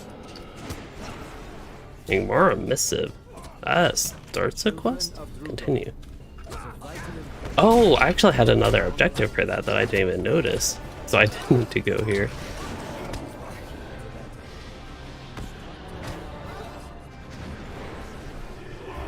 I can't really pet you with my chin all that well.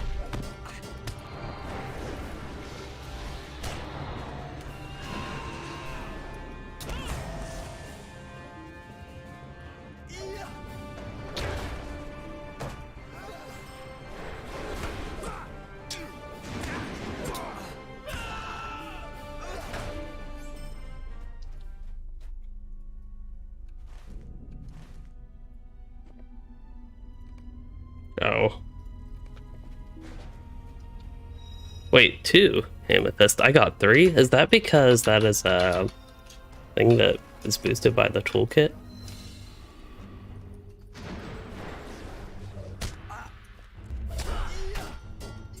Hello, Lewis Ryder. Yes, I have been experiencing lag. It's worse than yesterday, I think. But still not quite as bad as Wednesday. Actually, not nearly as bad as Wednesday still. Okay, so I am headed this way.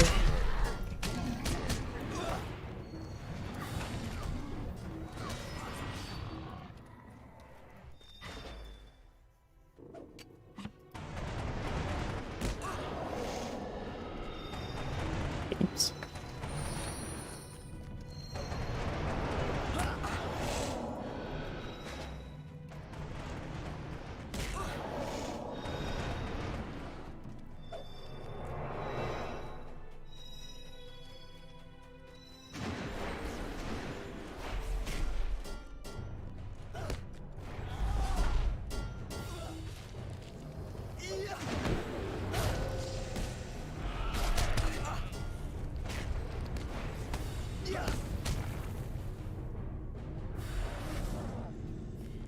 Oh, even on Rohan, there's lag. So I guess it's not completely region specific. Because I would kind of doubt there are tons of people randomly in Rohan. But yeah, with the lag, I'm guessing, at least for Arkenstone, it was a bit laggy before Gundabad, especially the past couple weeks. They did that one fix that was, I don't know, fix, but thing that was supposed to improve server performance. And initially it actually didn't at least seem bad. Didn't notice any negative effects from it right away. But then just a couple days later, it actually started getting pretty bad, the lag, and yeah, the past couple weeks have not been great as far as lag, and then I think Gundabad has just worsened it all, and yeah.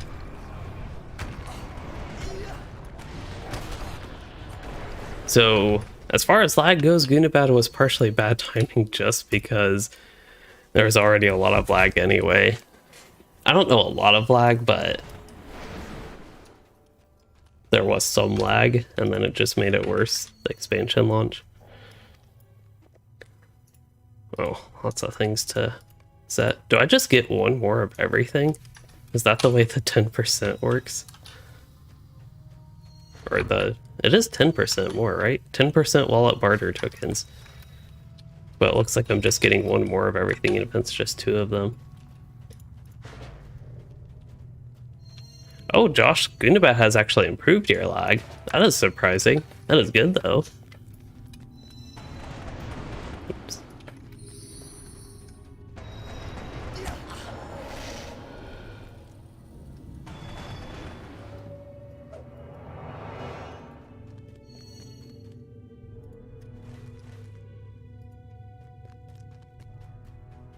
Embedded sword. I have no idea what that is. Must be a quest I am not on.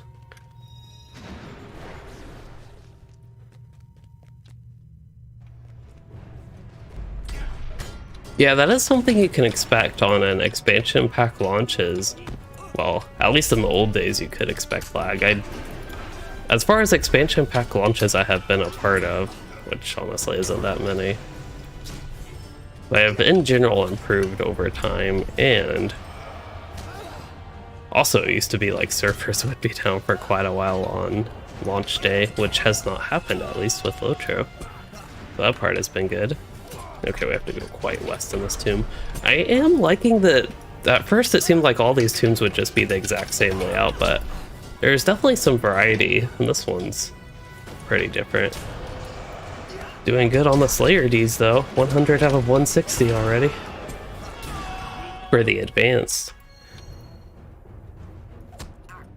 Oh wow, it used to be constant 300 plus. I'm guessing you're talking about ping, your latency. Something Tooth Crown? What's his name? It is Tooth Crown. Nyrath Tooth Crown.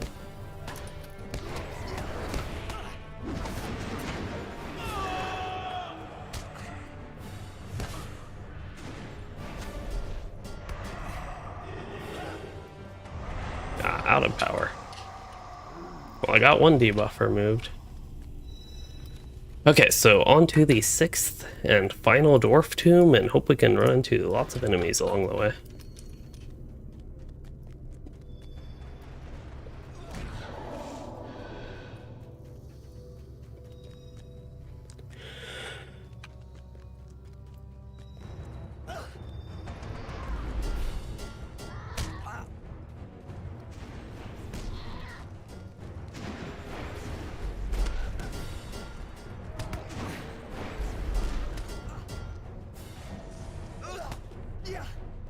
Oh no. Did not want to build goad, but it is okay that I did. Okay, I have lots of resounding challenges ready. At least there are not dwarf fights here. That's one I just at least have to really pay attention to for running into issues.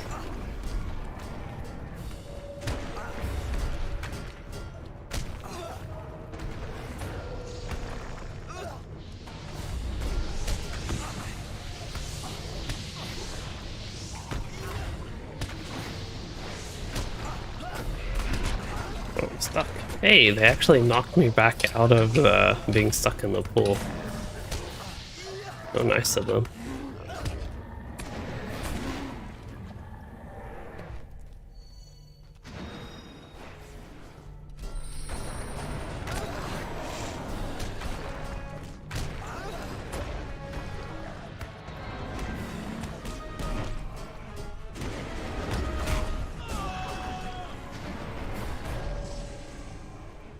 Alright, Dwarf Lord's Tomb. I believe this is the last one. The objective for the tombs does have me complete these 2 quests, and I actually complete it.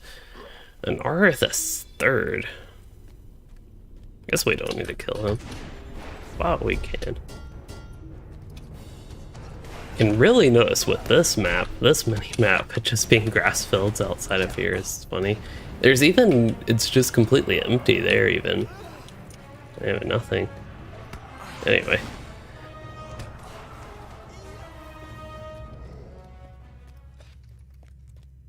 Oh, Ingmar are spawning. That's actually convenient, I think, because I want to kill them anyway for the Slayer deed, just to make sure I get it done. I mean, I might have to go back here anyway as well, but yeah. Oh, Kurgrim over here. Well, that's weird. Did we even get to kill anything?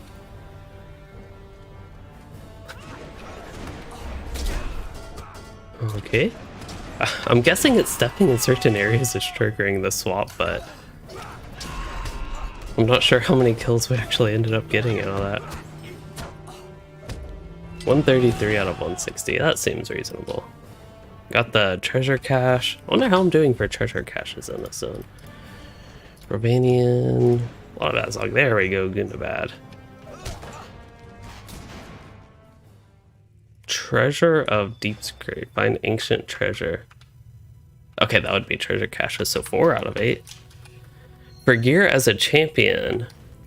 For gear as a champion, I would prioritize, like I covered in my stats guide actually for the offensive stats, physical mastery rating at least over the other stats. So generally looking for physical mastery armor, and then might would be your primary stat, but usually physical mastery is better to pay attention to. I actually don't have anything to do up here.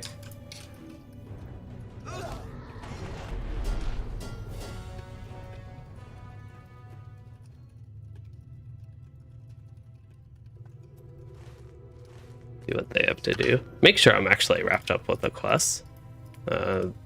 Find, complete the tombs. Okay. Which has me complete 2 other quests. Complete Lair of the Frost Horde. Lair of the Frost Horde. Ooh.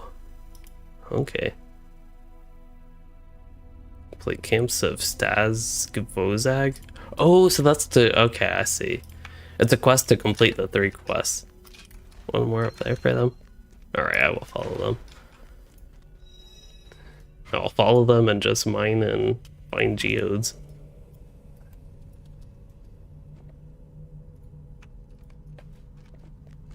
They have the epic quest still.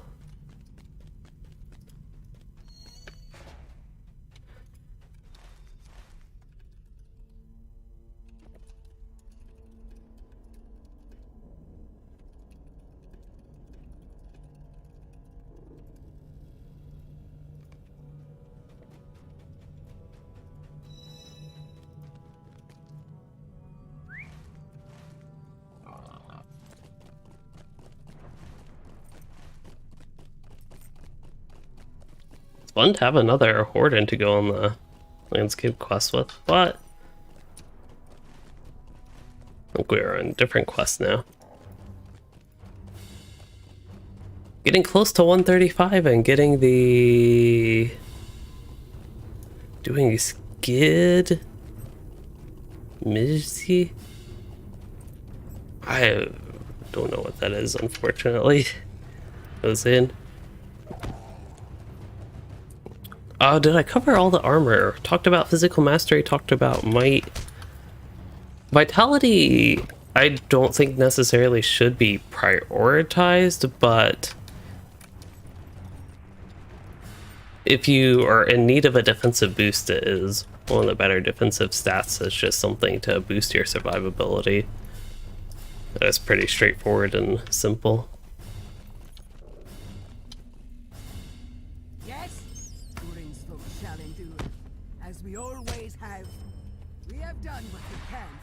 Something that I consider sometimes with gear is like if I can get 100 vitality or I can get 100 physical mastery, usually 100 vitality would end up being better than 100 physical mastery, even though it's the like same number amount.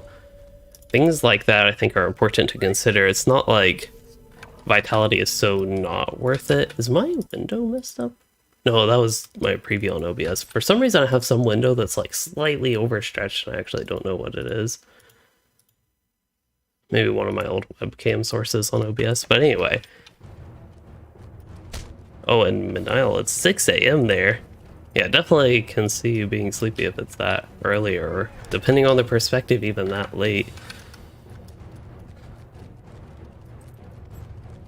Okay, for some reason, there we go. So we can untrack 3 dangerous spots, I think. Get going from there. But yeah, that quest set was pretty fun from that area. I'm looking forward to these next 2 now. But skirmish is viable. They would be good for XP. That's about all I could think of now. I don't know if they give any of the new legendary item system rewards, and I honestly don't know now if marks and medallions are much that useful for that type of stuff, or seals would be the big one. Some people would run skirmish raids, and you could get skills, and you could get seals, and I think you can probably still get some essence reclamation scrolls, if I remember correctly, is what people would barter for those.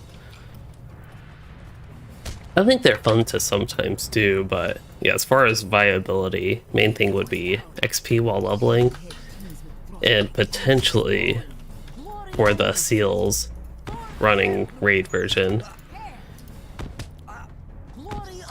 Okay, got all the quests. Now I can kill these enemies just in case they count for the quest. Sometimes enemies are very much so like my cats, they just demand attention. Yeah, for new legendary item traceries, or at least teal traceries, I also recommend School and Library. They're also pretty decent for experience.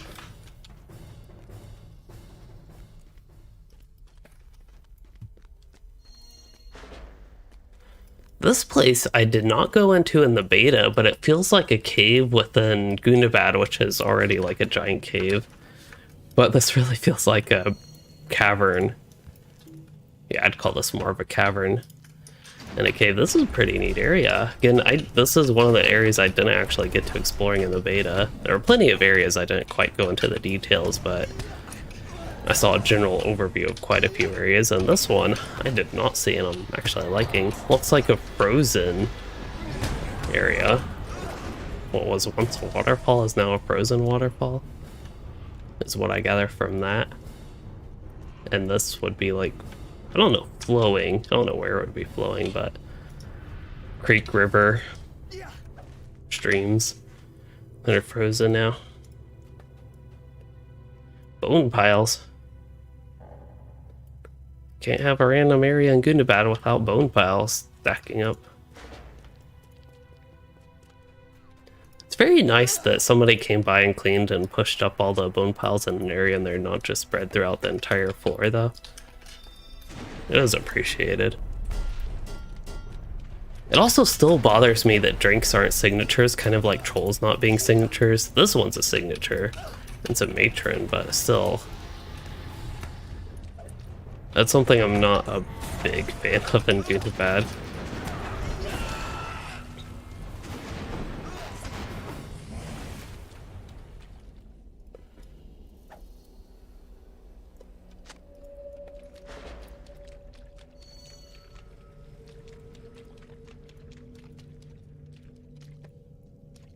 Probably need to destroy a lot of these drake eggs. And rescue a lot of people. This seems to be a lot of a, say, simpler quest set.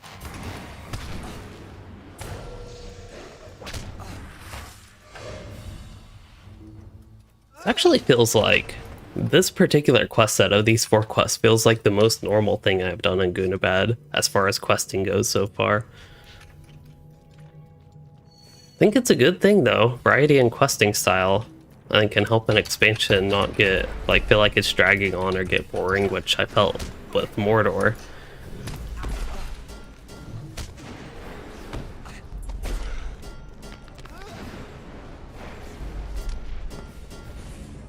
Oh yeah, missions and waiting for mobs to appear, that is definitely a combination of events.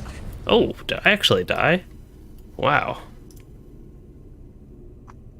I was just not paying attention to my health. I think you all saw me dragging the potions around. I was like, I didn't have potions on my bar. In case I lose too much health, I'll probably want those. I'm getting myself killed too much. It's nice to see.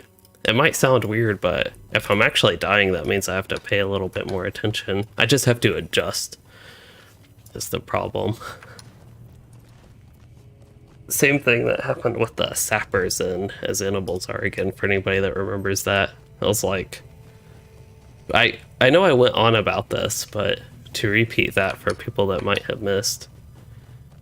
LOTRO, I think, has conditioned me to not pay attention to the gameplay, especially on a character like Louisden, where everything on the landscape is so easy I can just keep going and pulling things and not really caring about my health.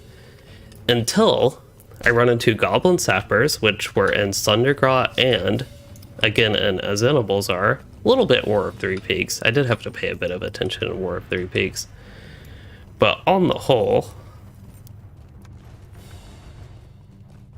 It's kind of how I've been conditioned by LOTRO. And then in this area, I'm noticing these drakes have to pay a little bit more attention to see what's going on. I also noticed that particular bleed I had there was not the most friendly of bleeds. Drake egg here. Probably start stopping for those as well.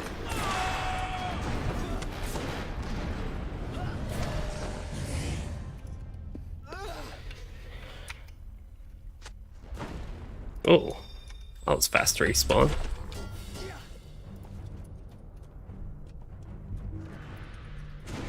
I don't think last time I could blame... Whoa, why am I... See? I just took like a ton of damage at once there. From the aura effects, it looked like. I don't know if a bunch of things went in my range, but... that really took my health down there. Maybe that's what happened last time. I know that can be troublesome. We had that actually with not the dwarf whites, but the ghosts that are summoned after they die, the spirits. They have the aura effect, and one problem sometimes when kiting those mobs is you'll go in and out of that radius for the aura effect, and every time you do, you will trigger it. While the debuff itself might only trigger once every 4 seconds normally. If you keep going in and out of the radius every time you do that, it triggers and can really stack up damage on you a lot quicker than it otherwise would. But anyway, to get to your comments, Ozin, you said, not only playing LOTRO, I have a perfect accent. That is quite surprising. But I'm glad you can learn. Well, glad I guess you are learning English, and I'm understandable at least. Even if your native language is Turkish.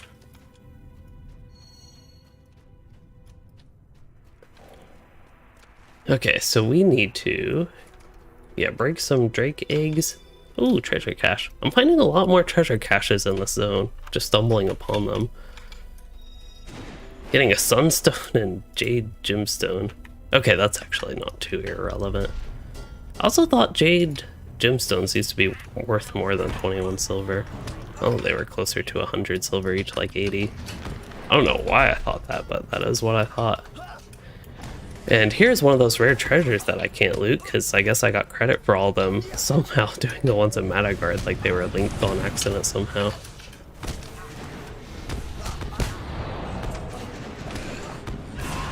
Yeah, if you're on a phone, good luck seeing any of these numbers, but yes, for my level, I am 134 and very close to 135.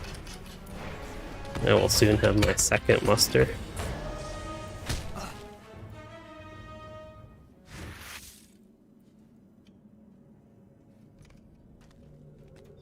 While the UI size is basically perfect for me, might be small for some people, but I really like this UI size, but a problem is not everybody is going to view this stuff on a screen as large as mine. And with LOTRO, you can't really scale the UI all that well. Indigo crystal. I like that crystal. It's like glowing, but glowing in a dark color. Makes it look neat.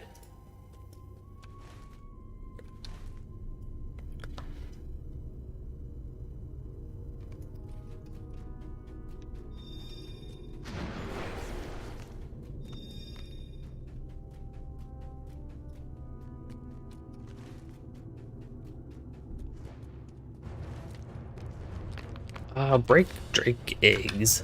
Well, there are some eggs here.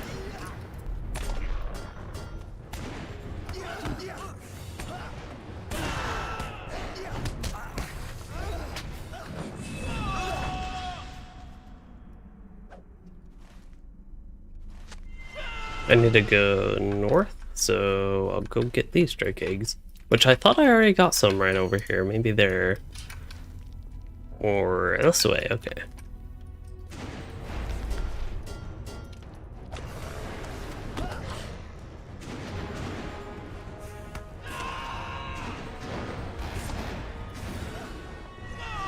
Ooh, even the green mob here has 300k health. That is a decent step up. Gundabad has 7 zones, 5 of them inside, 2 of them outside. So yeah, lots of zones in this expansion.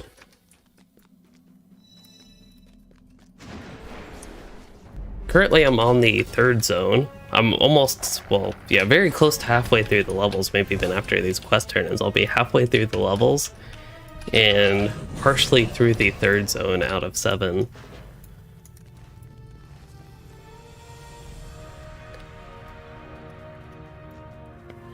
I also still need to do my missions for the day. I did not end up doing any yesterday.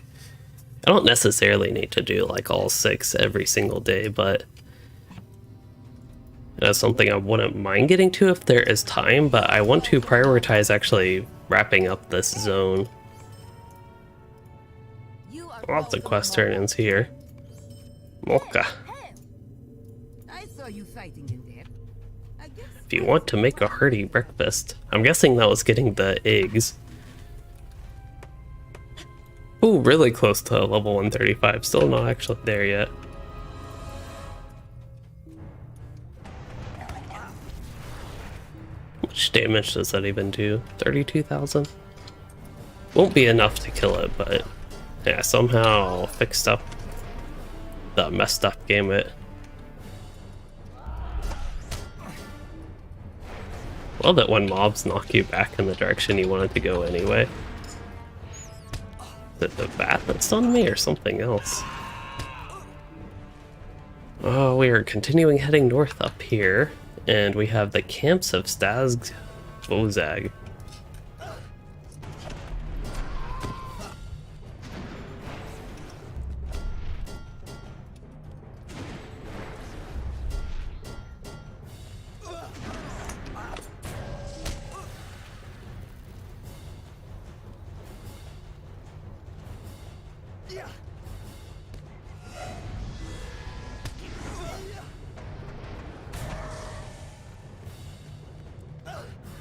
I wonder if this will be a Hobgoblin camp, or where exactly it will have you do the quest. I wonder if it's up in this area? Probably not, but maybe. I'm actually really curious where this will take me. Yes, Black Ash is the same stuff that is in the Master tier, but it is technically slightly different. What we have here are, yes, Black Ash stacks, but what you get is Windswept Black Ash, so there's a difference. There's the connection, though, to the old areas, like this is right around Ingmar. So there's that connection, but it is technically different because it's Windswept Black Ash. Blown all the way, I guess, from Ingmar and Eregion to over the mountains into Gundabad somehow. Well, the Windswept ones are outdoors, but even the indoor ones that are piles of black ash wood, they're still doors. My inventory is out of control. There we go, we hit the sort button, magically fixed. I just close the inventory and don't have to worry about it anymore. I have a lot of task items, and I guess a lot of junk essences, a few different power potion stacks. What am I doing here? Hobgoblins, that's right. But what am I doing with these hobgoblins? Killing them, but what else am I doing with the hobgoblins? I'm defeating some sentries. Okay, that sounds like killing them.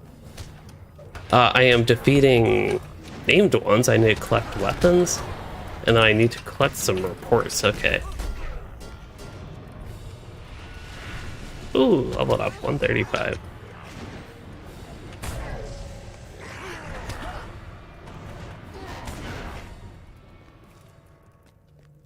Well, here's a pile of black ash wood. I guess I will get that after all. But I'm looking for the reports. I want to make sure I get those. Floating names are on. Yeah, inventory. Close that. I do have the town services, and I already turned in my task item, so while I search for things, I actually could do some cleanup. Yeah, I'll worry about that later.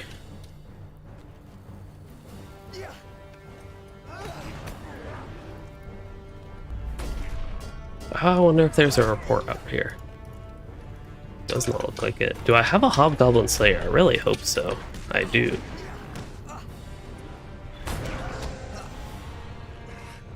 I wonder if I'll be able to complete the Advanced Slayer before I leave these camps.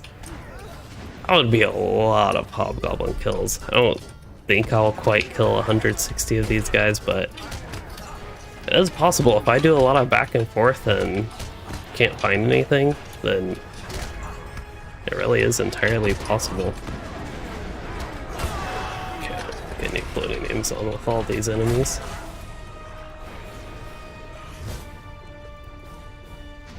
Oh, maybe I should not pull more while I'm having lag. Or maybe the auto attack will anyway.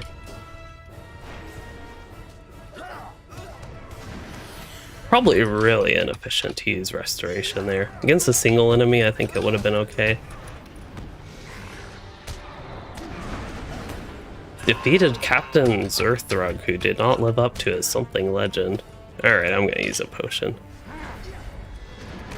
I used the wrong potion. I used the good potion, the Gundabad one. I should have used the one I actually had more of. Gotta get rid of these municipal ones at some point. Okay, so there was some sort of report I had to get here, right? Where did it go? Orders, there they are.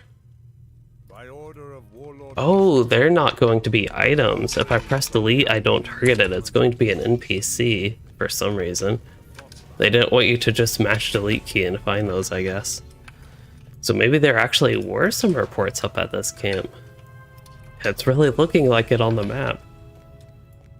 Wonder if these mobs have respawned yet? Not quite.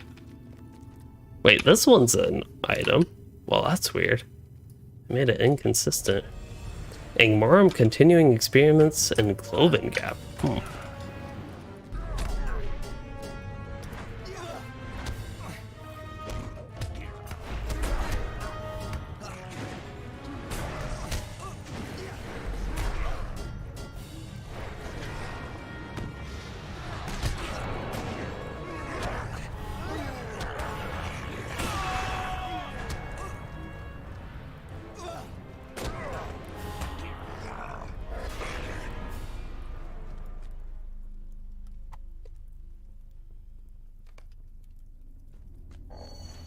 Morale low among orc soldiers. Gorgar is falling. Actually, don't the hobgoblins want Gorgar to fall? Because they follow Hrimnil? I think that's what I was getting earlier.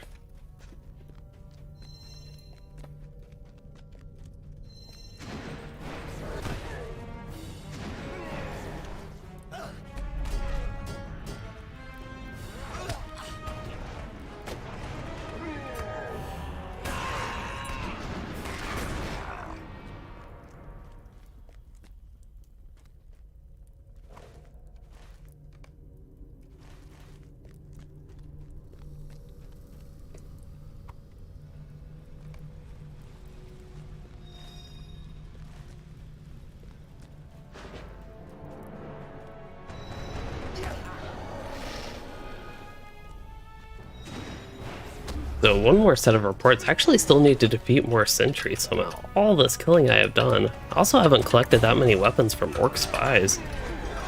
Once again, all this killing I've done, I actually still need to kill more. Well, that's a strange set of events. So out camping the sentries, there are some spies I guess just spread throughout. No, out camping the sentries. There are some sentries spread throughout, but also the spies out, swords in the shadows. There's some spies. That looks like it is, yeah, in this patch I am in. So those are probably stealth mobs. What is the best way to go after them? I don't know if they would be in the camps or not. I guess that would be one issue. Because I don't mind just pulling enemies in the camps and eventually getting this stuff done. Hey, I even got an orc spy thing. I didn't even realize I killed an orc spy. But yeah, that would be the reason I could keep going into the camps if I just eventually get this stuff done. But...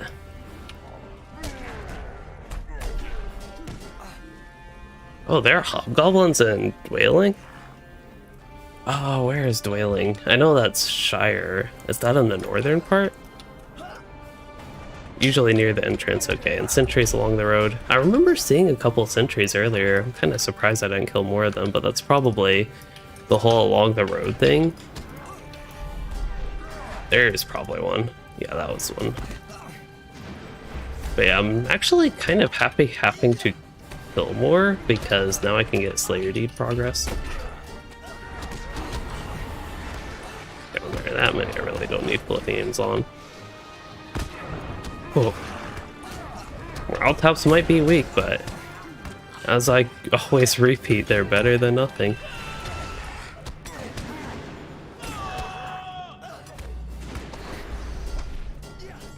Let's see. Yep, still need more. Except there's, yep, some black ash wood here.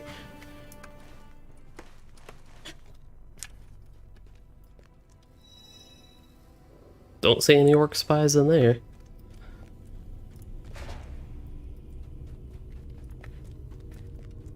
Ooh, inventory messy. Alright, I will go ahead and sell.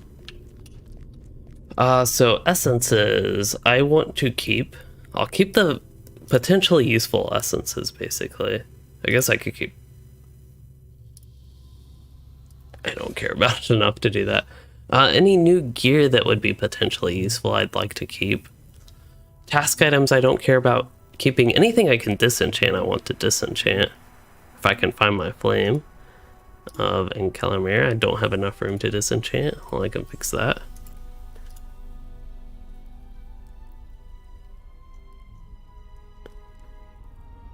Pocket item, yes, want to get rid of that. Oh yes, I've gotten 2 helmets. Neither of them I actually want. There we go, does that look a little bit better? Cosmetics in this game, there are a variety of ways. Festivals is one good option. There's a lot of variety in the different festivals. You also have crafting, you can just craft armor if you like it cosmetically and use it cosmetically. That can be a way to get full sets. Also, Skirmish Camp has a few sources for cosmetics. They have some of the old, like, classic armor instant sets that you can barter for.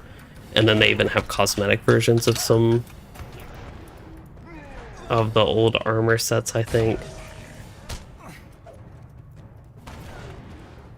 There's also the Figments of Splendors, which you could get from, actually, Motes of Enchantment. Convert those to Figments of Splendors. Those vendors have some cosmetic sets. Even Reputation, there's some cosmetic sets from Reputation now, I believe, in some newer areas at least, that I am immediately familiar with.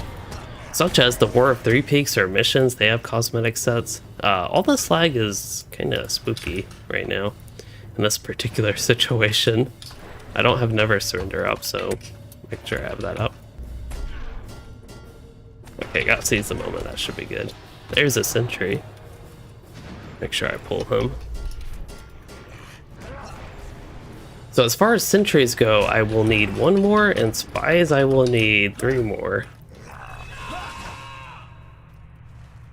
feel like I'm missing a bunch of camps. Oh well, 1 more run through this whole area. I don't know if it'll quite get me 70 kills. It could. See if I run into a spy here, maybe. Maybe there's a... Oh, I have not been over here. I guess I could see... Oh, this is the Ingmarum area, isn't it? No? Sort of-ish? But yeah, maybe down there. This was not the way I was intending to go, so make sure these mobs don't stop following me.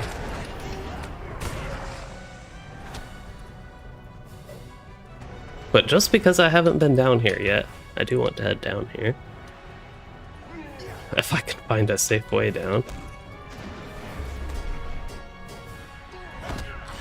How far does this wooden platform stretch? Okay, I didn't know if it went all the way down there.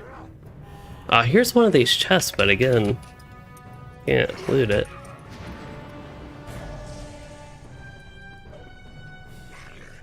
Okay, I think I can find a place around here to try to break my fall.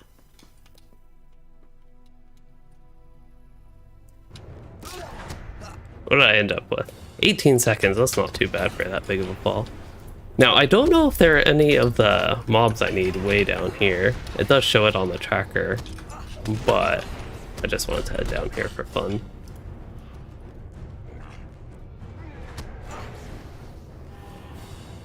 Really with this lag, I should not be pulling more mobs like that, but there we go.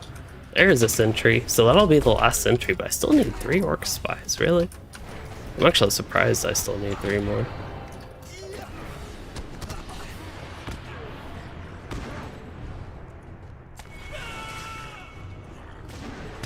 So yeah, these chests that can't be looted, one issue I noticed that might be causing that is in Madagard, when I would loot one of those rare chests, it would also give me credit for the Pit of Stonejaws deed.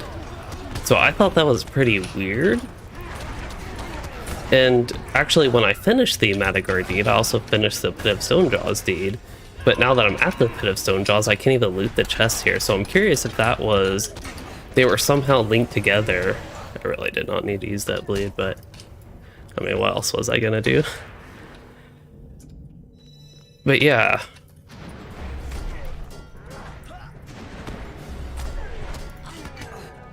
Oh, was that a spy? That was a spy. Okay, he got resounding challenged.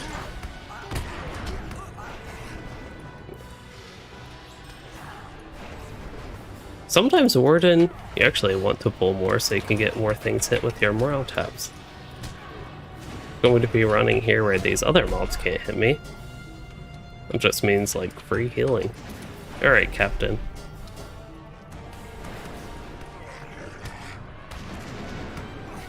Hello, Munster. You said LOTRO was your first choice MMO. Eventually.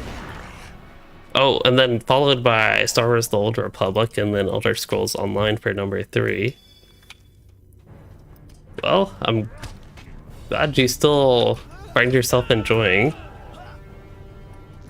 LOTRO streams and hope you enjoy mine. One thing I found with watching streams, I don't really do it all that much, but any sort of video content on a game, usually it's actually for games I don't play. It's sort of like I can get my fill for a game and then not feel the need to play it, and sort of saves me time in a way is one way to think about it, but getting my fill of a game by watching rather than actually actively playing. Does this camp? It is not a dead end, okay. I thought I needed to head into this direction, but when I first saw the camp, I was concerned it would be a dead end at the end. But it's just this one right here. That's a lot of healing.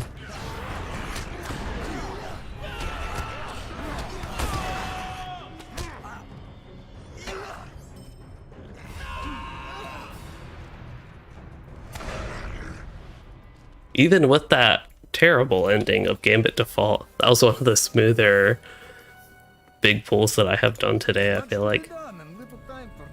Lots of silver coins of Gundabad. I actually am worried about hitting the cap of that currency. That's why currency caps like that are a little bit annoying. But yeah, I'm not quite hitting it. But I will have to spend these pretty soon. I'll have to find something to spend them on. But there we go, we're done, and my return home is off cooldown. Let me see the Slayer deed. If I can find a quick hobgoblin here. I'm actually curious where I got that. I need to kill 7 more. I can't just leave it. I feel the need to get it done just to get it done. Even though it's probably... no, it's okay. I can earn loyalty again.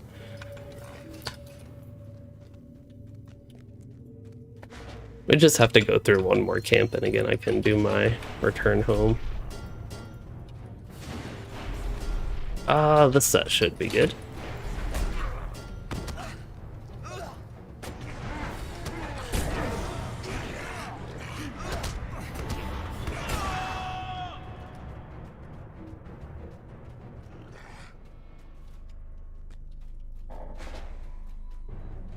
Uh-oh. Oh, an orc spy. Now that I don't need it anymore.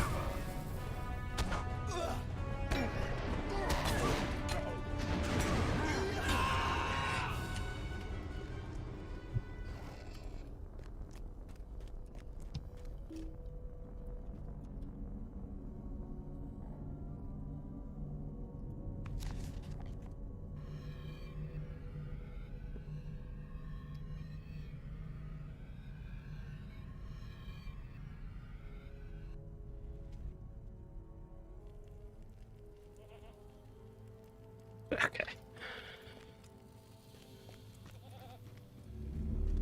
At least using my map home... who do I need to talk to? There we go. Ozma? But at least using my map home gave me a chance to pet the cat. Oh, wow. Tell me everything.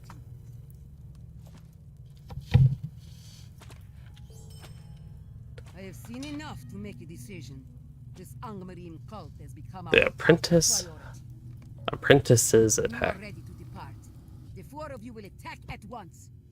We will nip this white problem in the bud. Is this actually going to be the end of this zone? Charged you and her 3 apprentices with dismantling the Quest of Stonejaws. Okay, haven't quite finished that, so maybe not. Or maybe it could still be. I mean, if this is the last thing of the zone, but I was kind of feeling like all of this was fairly completed feeling. Just went through a lot of the areas already.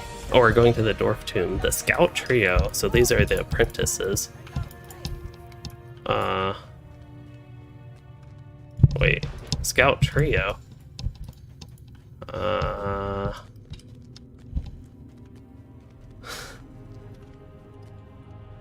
feel like I should follow them if they must survive. Maybe not. Oh, well, they just disappeared. Okay, I'll go do my own thing. Normally I would, but this had me concerned when they started splitting off in the different direction.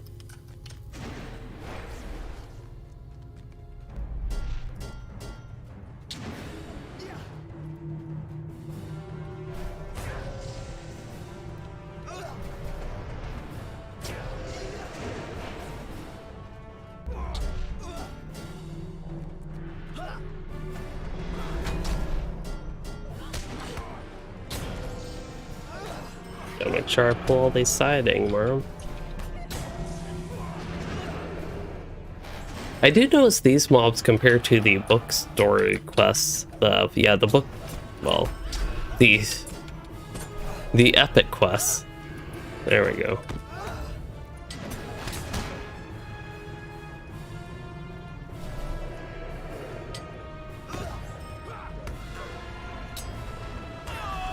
Or actually, would it be book quests? Are the epic quests just considered volumes 1 through 4 and then I guess volume 5 maybe? Or is like the Black Book of Mordor and Legacy of Durin, do people consider those epic quests? I actually don't know. But I think book quests. But anyway, setting that aside. Oops. I need your help over here. Yeah, these mobs are scaled more normal feeling than in those. Two of us have a chance. Not right here. We must move now. Kirstig is a slow dwarf. Close your eyes.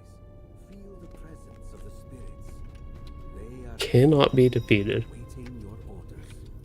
Well, if they cannot be defeated, then I guess I don't have to worry about them not surviving. You make it sound so easy, Harbinger. The magic of the Frostwood allows me to command the ice and the cold. But spirits of another sort are very different. Different, perhaps, but the concept is the same. You must be unyielding and bend it to your will. The spirits are attracted to power. Prove your own, and they will obey. Okay, don't mind me, just getting screenshots.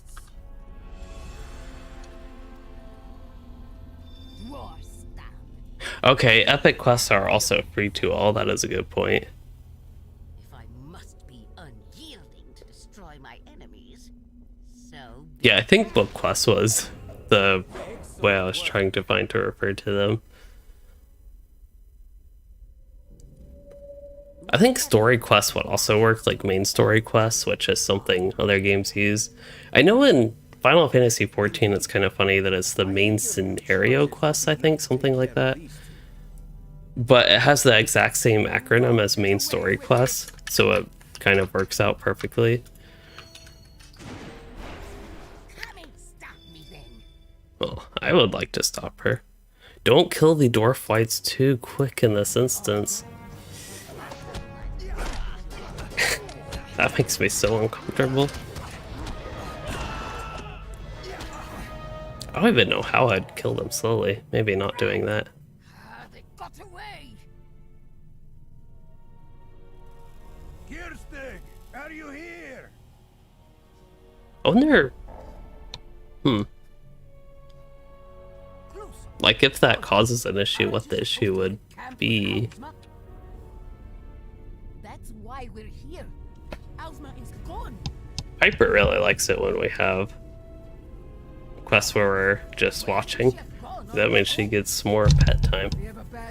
Okay, that seemed fine. I was a little bit worried about that, not killing them too fast. I did try to go a little bit slow. Find a clue to Ozma's whereabouts. I see a ring on the map, but I don't see anything to do. There's the clue over here. Oh, pin note. There we go.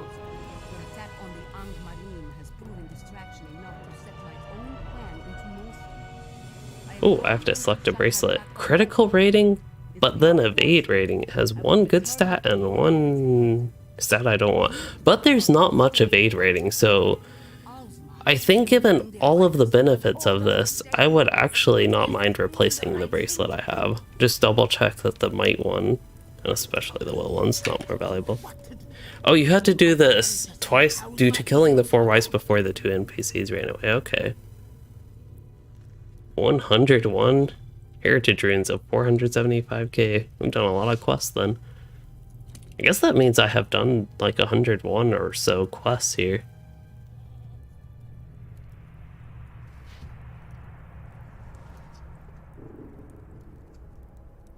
Catcam hasn't been too populated today. She's been more so like in my lap or where she ain't supposed to be from my keyboard. Anyway, we are talking to them. Yes, we do want to go after Ozma. You'll be the one to shoulder the blame. The 3 of us. To go in after Ozma. I'm with her, of Can it be the 4 of us? Do not abandon their own. It's decided then. 3 of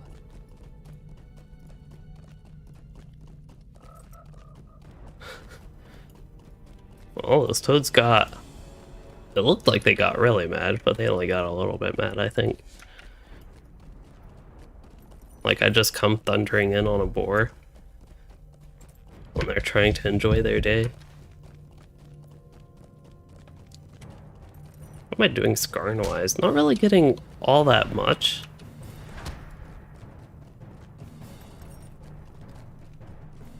And here's my crafting carryall. It is full. Yeah, the Gundabad expansion coming with a die carryall. Of all the carryalls that there could be, that just wasn't the most exciting for me. Like, the amount of use I can make out of it is a set of 9 dark green dies. Here's that trio. Find the throne room. Oh, it just disappeared. Wait, they just disappeared, but Kirstig. Kirstig, or was it Kristig? Kirstig. She?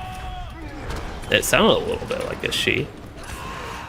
Has a quest for me. Oh, they all have a quest for me. That's actually neat when you get 3 allies. Each giving you quests. And to the wind. I will say, Pit of Stonejaws seems to be the most action-packed zone as far as questing experience goes, so I can definitely see why people like it as their favorite. But for me, for some reason, Deep's Crave, I felt like was too much fun. I just don't know why I had so much fun there with the verticality and all that. And even with its issues with the map being offset.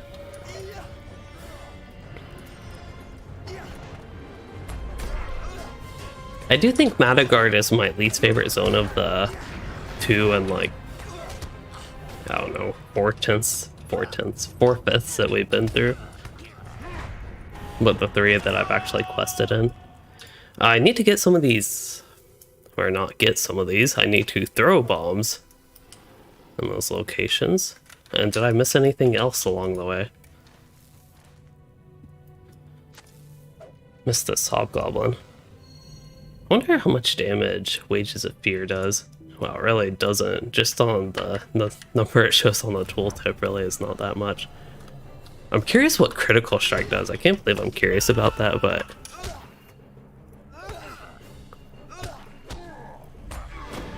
Critical Strike, ooh, that's even worse than I expected. 11,000 to 16,000. Yeah, people are begging for more inventory space, which I totally get why. I mean, people who watch my streams could probably understand why people would want more inventory space.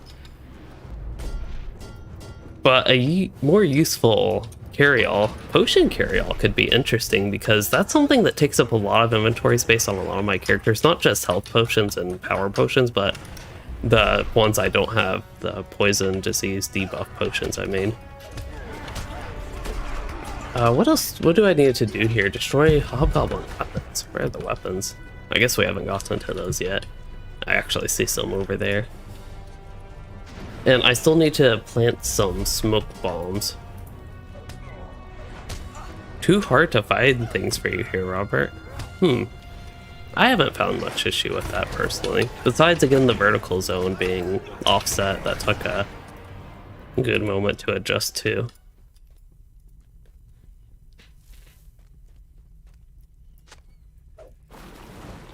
Our need is dire.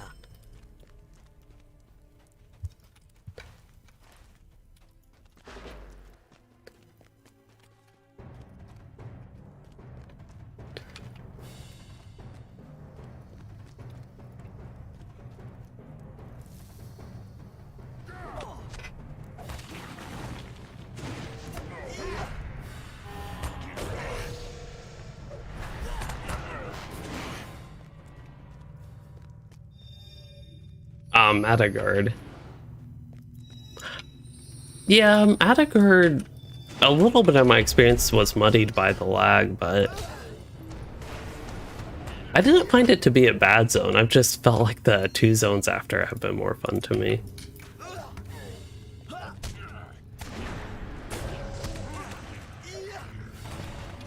Okay, so as far as I could tell, there were no more weapons. Actually pay enough attention?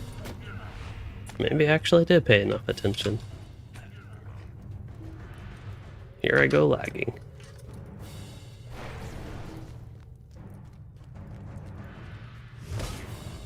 Well, I actually don't know how many mobs I have and have not pulled. I was going to pull everything in the general area and then run back and do all the quest items.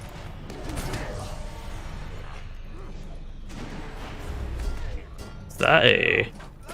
It looked like a brawler animation that I saw, but I guess it wasn't. It was one of these NPCs that's helping me. I wonder how much helping they're actually doing.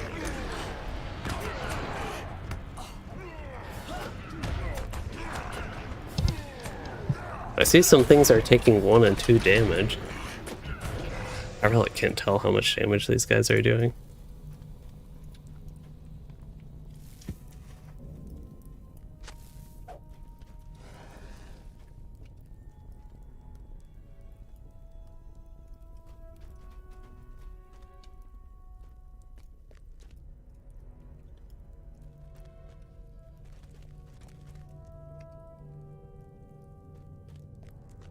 The second zone southeast of the first area? The second zone is southwest, more so, Deep Crave.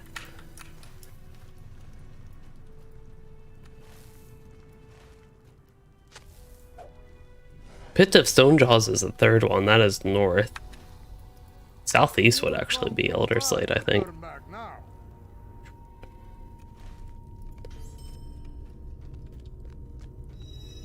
Okay, so we got the smoke in their eyes and just need to destroy tons of weapons now.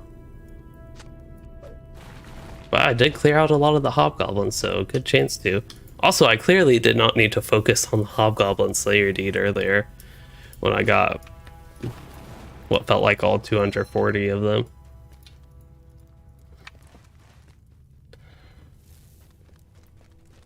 I think I might have gotten close to 200 of them in that one quest set.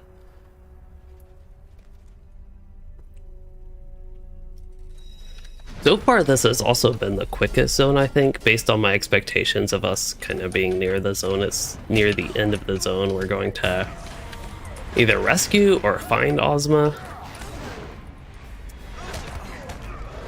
And we've kind of been everywhere.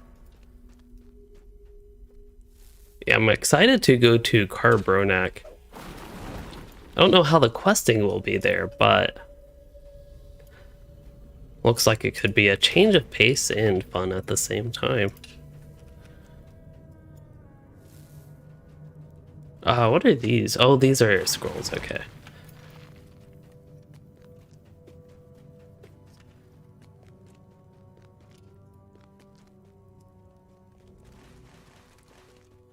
Two more weapon racks. Hopefully, there are two within here. This is looking a little bit Karn Doomish.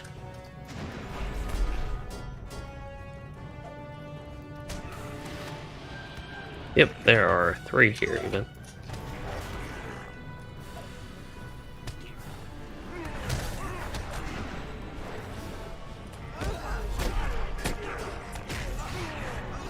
It's a rare sight, but actually will be not lazy enough to switch to melee stance.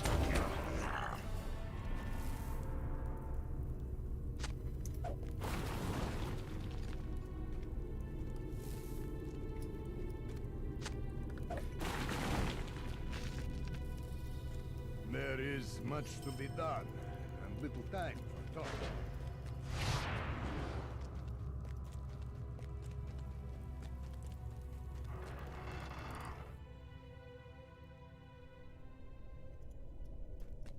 Oh, they're all still here. Oh, there are actually even more weapon racks and such in here. But this is where we need to find the throne room, I assume. Wow. Alright, lots of enemies here. Okay. It makes sense, but we're like kind of down to one quest and just needing to find the throne room. It's almost a letdown going in here and seeing all these enemies and being like, well, I'm basically out of quest at this point. I also have no idea where to go. I just want to pull as many enemies as possible. Throne room seems like it could be up, I suppose. I guess if I lose the dwarves, I can always summon them again. Well, here's an instance. Maybe I accidentally went to the throne room. Like, there are so many different ways it seems like it could have gone up there.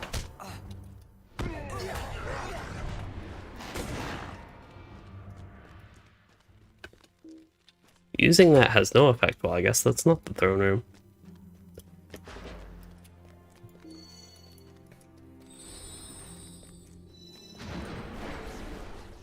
I wonder what that is, then. If it'll be in the future, is my first thought, but even if it's not, or even if it is in the future, why can't I go to it? It's actually a question I'd have.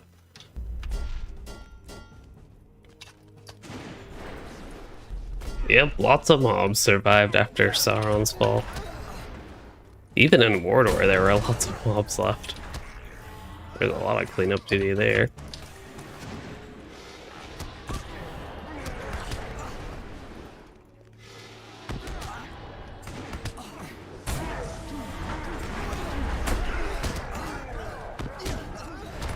I'm actually going to do straight resolution just to heal up.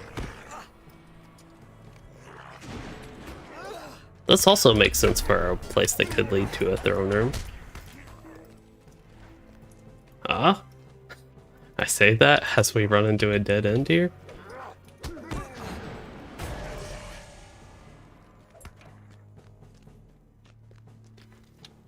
Oh? Basement throne room? Ooh, this looks pretty neat. Oh.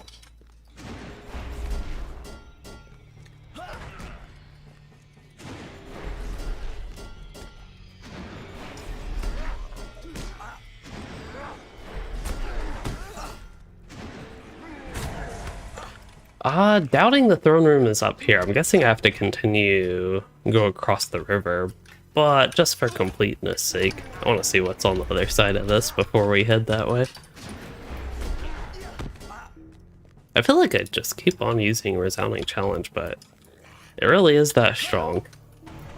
Like, there's a reason I always pull mobs with it.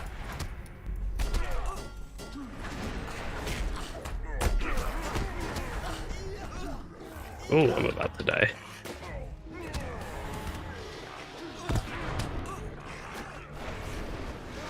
Alright, these two heals should be plenty.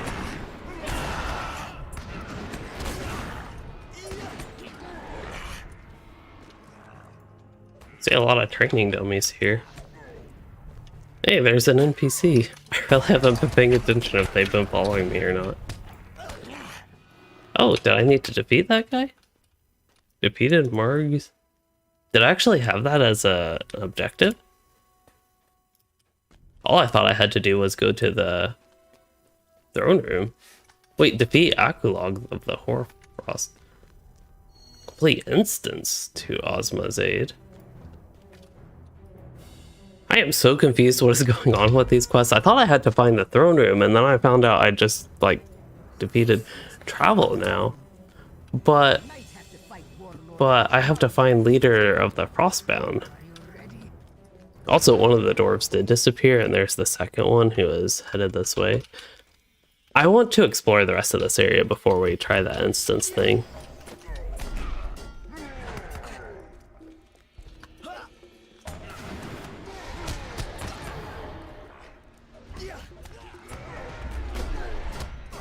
Oh, maybe that was the throne room, though, with that one guy. I've just been running around killing hobgoblins. Oh, here's Akulog. There we go. How about that? Now we have to find Mocha again. Do I have to resummon it? There we go. Alright then. One of them should be taking me to an instance, unless they're in combat.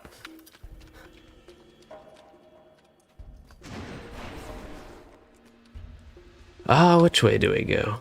Could I just interact with the one? Even if they're not showing? Nope. Well, I seem to have caused some issues here. I went out of combat briefly until we went down here. I don't see any enemies chasing me. Like, based on the minimap. There is this one. He's acting a little bit weird. Oh, that's the Crusher. Oh, there we go. Alright, let's get out of here. It was a confusing set of events, but I got the stuff I needed done. 14, 50, 14, probably 50. Sometimes I read that and my mind just goes straight to being like 50 stacks of 14 kind of randomly. Stand by. I should charge in. Oh, she's frozen. I'll say this, dwarf. You almost had me. But I think you've bitten off more than you can chew. I know who you are, Scoutmaster. You failed to kill Gorgal, and you failed to kill me. Some assassin you are. I still have one advantage. So Sauron had a 4-pronged attack on Middle Earth, Western Middle Earth, one at Gondor, one Rohan, one at Lothlorien. I'm trying to think what Lothlorien would have been.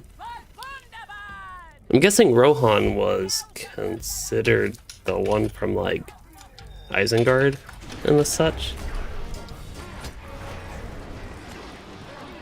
Oh, that guy's deflecting. Wow. I'm surprised they actually activated him even. Well, I wouldn't mind killing him even if he has all that health, I mean. Oh, he's not deflecting too much even anymore, even for level 140.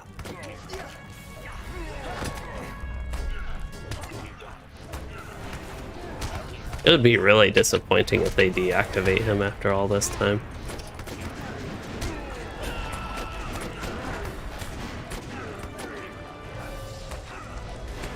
Really surprised they have you go up against a 140 here, though.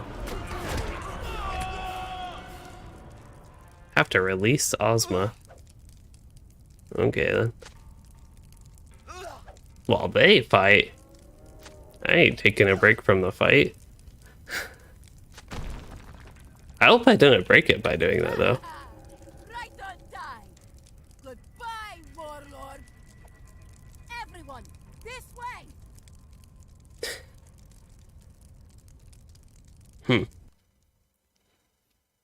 I don't know why she had to do a smoke bomb exit, though. Nobody was left. He gave a lot of XP, 30,000. I don't care too much about the XP, but it's still a lot. Did you really know we were going to come for you? Of course! I knew you wouldn't let me down. Okay, so get more backstory on this. Oh, Lothorian was from Dol Guldur, that makes sense. Coming through the fort, allowing me to get close to Dustag unseen. But my intention was for you to arrive just in time to witness the killing blow to the warlord. Not for you to free me from his trap. It ended up an instructive moment anyway, didn't it?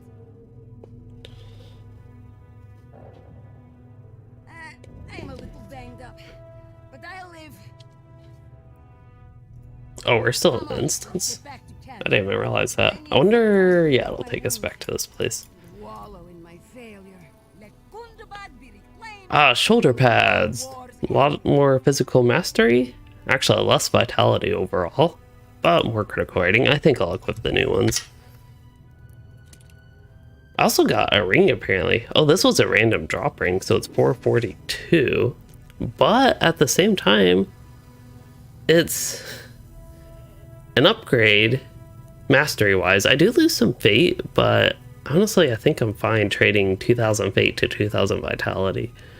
That would essentially be the trade-off, 2000 fate versus 2000 vitality, just to remind myself what fate does. That would actually be a bit of critical rating. How much does my crit change? That's why it's always important to look at how the stats actually change. So crit, I go from 25.9, I get 0.1% crit. And what else do I get with fate? A tiny bit of finesse or something? I get 1 finesse. I wonder if that even changes by 0.1%. It does. But 0.1% in both of those versus... like, yeah, 10k morale is about what it should be. I think I will keep the new one, the odd 442 one. I've just received new order. Random mob loot Or rather, I should say.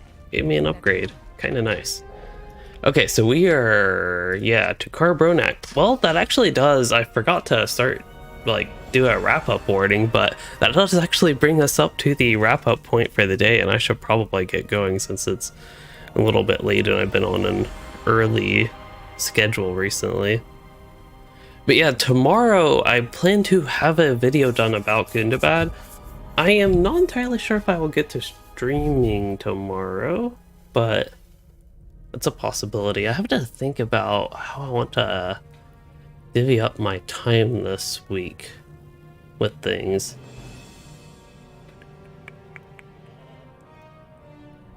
Yeah, as far as I know, I will at least have a video tomorrow as the plan.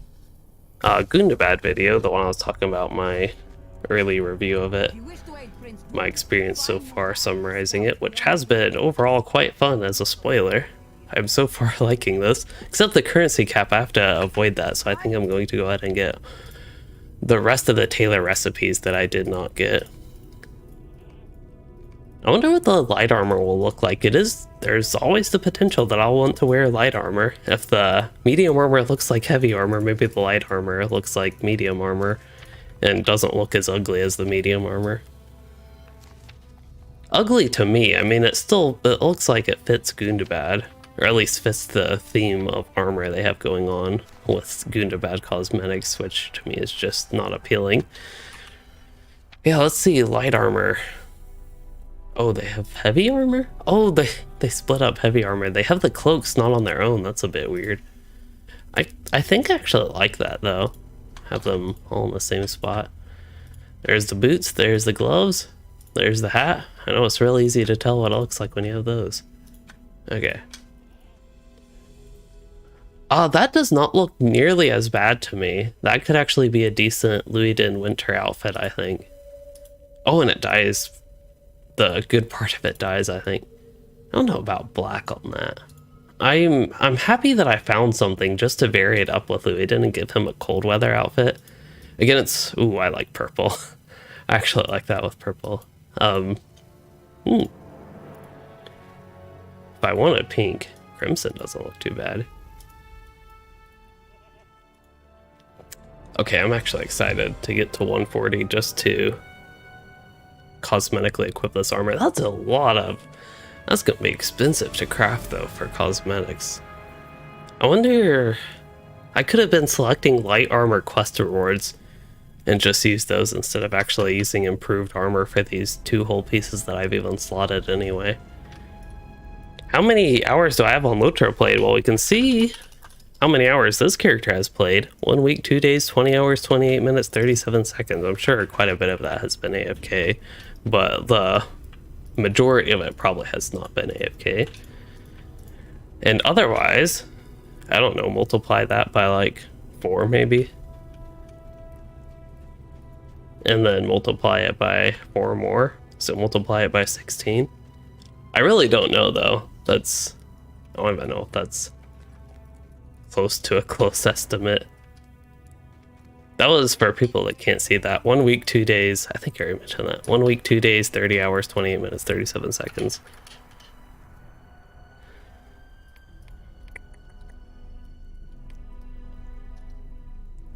Okay, thinking, is there anything else I need to wrap up for the day? And I do not believe so. I'll go ahead and stop my local recording, which I can do now. Thanks to all you all wonderful viewers and channel members. I have so far filled up with Gundabad recordings only. 177 gigabytes of that.